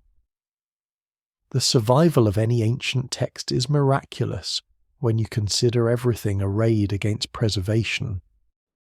Clay tablets are fragile despite their apparent durability, crumbling when exposed to moisture and temperature changes, breaking when handled carelessly, dissolving back into mud when buried in wrong conditions. Most tablets weren't deliberately preserved but discarded after serving immediate purposes, Tossed into refuse heaps or crushed for reuse as building material, their words lost before anyone thought to preserve them for posterity. The tablets we possess survive through accidents of destruction. When cities burned, when palaces and temples collapsed in flames, the heat baked unbaked tablets hard. Transforming administrative records meant to be temporary into permanent artifacts. Irony of preservation. The catastrophes that destroyed civilizations accidentally preserved their records. Fires that killed cities fixing their words in hardened clay that could survive millennia buried in rubble. Some tablets survive through deliberate archiving, sealed in libraries and temple repositories, stored in conditions that protected them from moisture and damage. Maintained by scribes who understood the value of preserving accumulated knowledge. These archived tablets give us the literary and religious texts we value most, the myths and hymns and wisdom literature that reveal Sumerian thought at its most sophisticated. But even these archives were vulnerable, eventually abandoned or destroyed. Their contents scattered by looters or left to decay as roofs collapsed and rooms filled with sediment. What we've recovered represents a tiny fraction of what once existed. Thousands of texts survive, which sounds impressive until you consider that Sumerian civilization lasted more than a millennium, produced millions of tablets across dozens of cities, maintained extensive libraries and archives that functioned continuously for centuries. Our surviving corpus is minuscule sampling, biased toward whatever happened to be preserved by fire or deliberate archiving, skewed away from daily life and toward religious and administrative texts that were more likely to be preserved. This means entire categories of thought might be absent from our understanding. Perhaps the Sumerians had extensive philosophical traditions that were transmitted orally or written on perishable materials rather than clay. Perhaps popular religion differed dramatically from official temple theology, but we only have records from literate priestly classes. Perhaps debates and controversies about the Anunnaki raged among educated Sumerians, with multiple competing interpretations, but only orthodox positions were deemed worthy of preservation in temple archives. The gaps are frustrating because they are invisible. We can't know what questions we're not asking because the texts that would have prompted those questions vanished millennia ago. We read what survives and construct interpretations based on available evidence, but we're always aware that crucial context might be missing, that the next excavation might uncover tablets that transform our understanding completely, that what seems clear now might prove partial and misleading when more complete evidence emerges. This uncertainty about the Anunnaki, about what they truly represented in Sumerian consciousness, about whether they were understood literally or symbolically or in some complex mixture we can't quite reconstruct. This uncertainty isn't just about insufficient evidence, but about the impossibility of fully recovering worldviews from dead civilizations. Even with perfect textual preservation, even if every tablet survived, we'd still face challenges of interpretation, still struggle to understand categories and assumptions that were obvious to Sumerians but alien to us. The tablets speak across 4 millennia with words we can read but meanings that remain partially opaque. The Anunnaki are there, undeniably present in text after text. Their roles described with consistency that suggests genuine importance rather than literary invention. But what exactly they were, how literally the Sumerians understood their existence, what experiences or beliefs or philosophical conclusions prompted their inclusion in so many contexts across so many centuries, these questions might never be definitively answered. Perhaps that's fitting. Perhaps some mysteries should remain mysterious, some ancient knowledge should stay partially hidden, leaving space for wonder and speculation and continued searching. The Anunnaki resist simple explanation, remain enigmatic despite our best scholarly efforts, beings who occupied some position between human and divine, between literal and symbolic, between historical memory and theological construction, challenging us to think carefully about how we interpret ancient testimony and what certainty we can legitimately claim when encountering civilizations separated from us by such vast distances of time and culture. The tablets rest in climate-controlled museum cases now, protected behind glass and monitored environments, available for study by scholars who approach them with reverence and careful methodology. But the full truth they contain, the complete understanding of what their creators meant, that might remain forever partially beyond our reach, ancient words whose full significance died with the last native speakers of Sumerian, leaving us to read and wonder and imagine what those ancient scribes were truly trying to tell us about beings they called the Anunnaki, who seemed important enough to write down, to preserve through fire and time, to transmit across generations as testimony worth remembering even when the reasons for remembering might become obscure. And so the question remains, hanging in the silence between then and now, carried across 4,000 years on clay, that still bears the pressure of hands long turned to dust. What were the Anunnaki? Gods worshipped with genuine devotion, beings whose judgments determined fates, and whose authority structured cosmic order. Sophisticated theological concepts representing how ancient minds understood forces beyond human control, memories of something actual, transformed through countless retellings until history became mythology, truth became symbol, and what was once clear became deliberately mysterious.